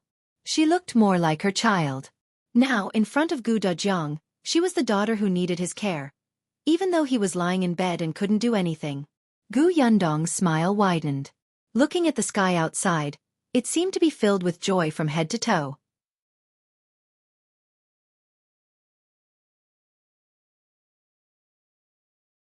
Chapter 460. Xue Rong. When they arrived at the brokerage, Yundong looked for the broker that the waiter had introduced. Hearing that she only planned to buy one person, the broker was still smiling and her attitude was exceptionally enthusiastic. "Miss, are you planning to buy a man or a woman? What's the age requirement? Is there any taboo?"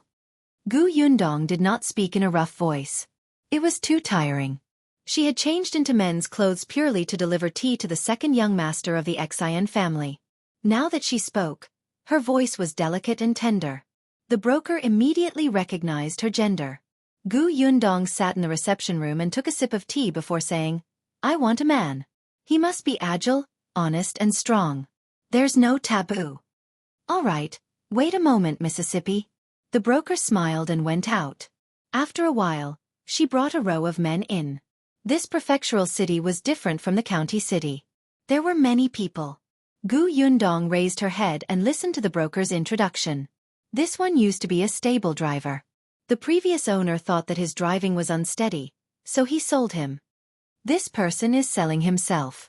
He escaped from the Yongning Prefecture previously and was arranged to live in a remote village when he settled down. He really can't survive. The broker described the experiences one by one, but Yundong was not satisfied with them all. She was looking for someone to take care of Dajiang's recuperation. Most men were careless, especially these people. Although they looked honest, they were also clumsy.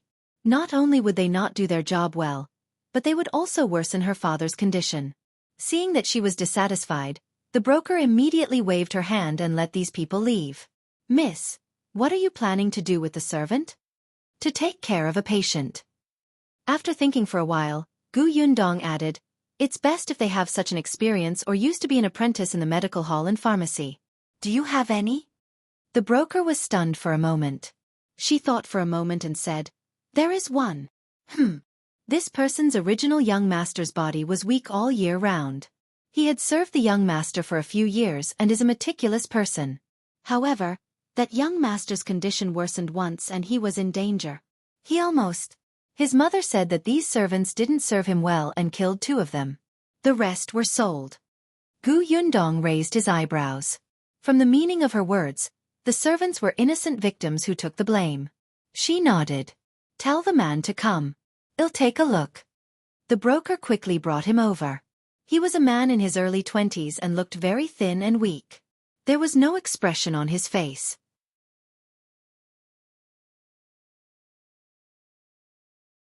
Yundong asked him a few questions, but he tried his best to make it clear with the least amount of words. Yundong was pleasantly surprised.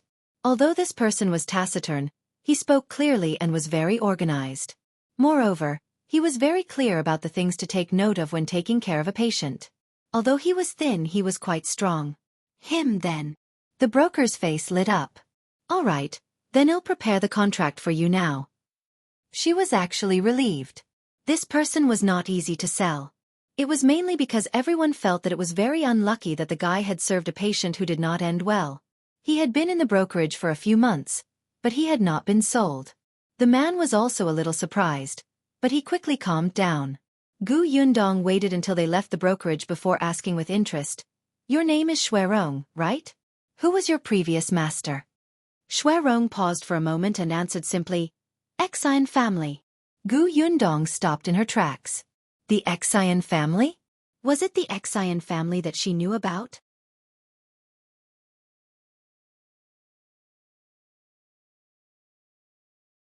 Chapter 461.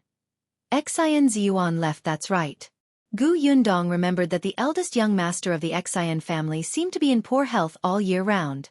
So, Xue Rong had served the eldest young master of the Xian family? This was really beyond her expectations. No wonder Xue Rong looked like he had undergone professional training. His silence was probably a habit he had developed in the Xian residence. He seemed to be a cautious person. Xue Rong also raised his head slightly to look at his new master. He thought that if the other party knew that he was sold by the Xian family, she would ask him some questions or return him. But Yundong did not mention a word about the Xian family all the way to the inn. She only instructed him, "You have to take care of my father. He's injured, and the doctor said that he needs to recuperate for a period of time. Since you're experienced and know how to take care of others, you must know more about what to pay attention to than I do. Well, stay in the inn for the time being. You'll share a room with my father. As for the rest, you'll slowly understand in the future." "Yes, my lady." Gu Yundong nodded and the two of them went upstairs. As she turned the corner, she glanced to the other side and saw that the two guards were still standing at the door. It seemed that they had not left. After entering the house, Tong Shui Tao immediately looked over and whispered, "Miss, master is asleep." Gu Yundong's actions instantly softened.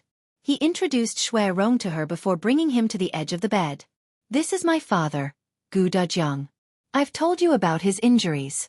If you have any questions, ask Shui Tao." Xue Rong agreed.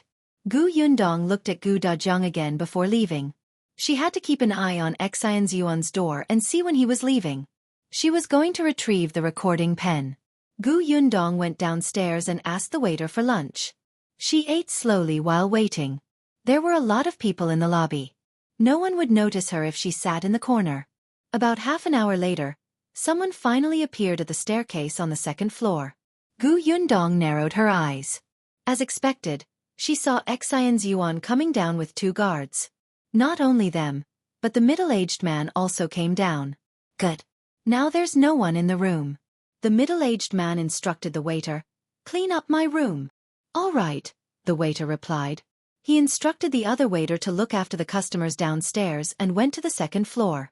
Gu Yundong immediately put down her chopsticks and strode after him. She went straight to the innermost room and saw that the waiter was about to bring out the teapot.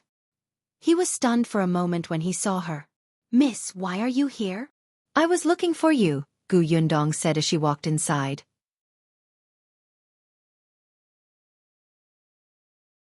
The waiter subconsciously asked, "Why are you looking for me?" He did not bother to stop Gu Yundong from entering. Gu Yundong leaned against the table. While the waiter was distracted by the noise downstairs, he quickly reached under the table and put the recording pen into his space. Then she said, "Didn't I buy someone? I've already brought him back. He's staying in my father's room now. I want to ask you for an extra quilt for him to use. Also, send a lunch up." "That's easy. I'll send it over in a while. I'm not in a hurry. You can give it to him when you're free." With that, Gu Yundong left with a smile. She went straight into her room and locked the door before taking out the recording pen. She turned on the switch and listened to the contents quietly. You're tuning in to the Wisdom Diary YouTube channel. Don't forget to subscribe and join us on this journey to catch the most captivating stories.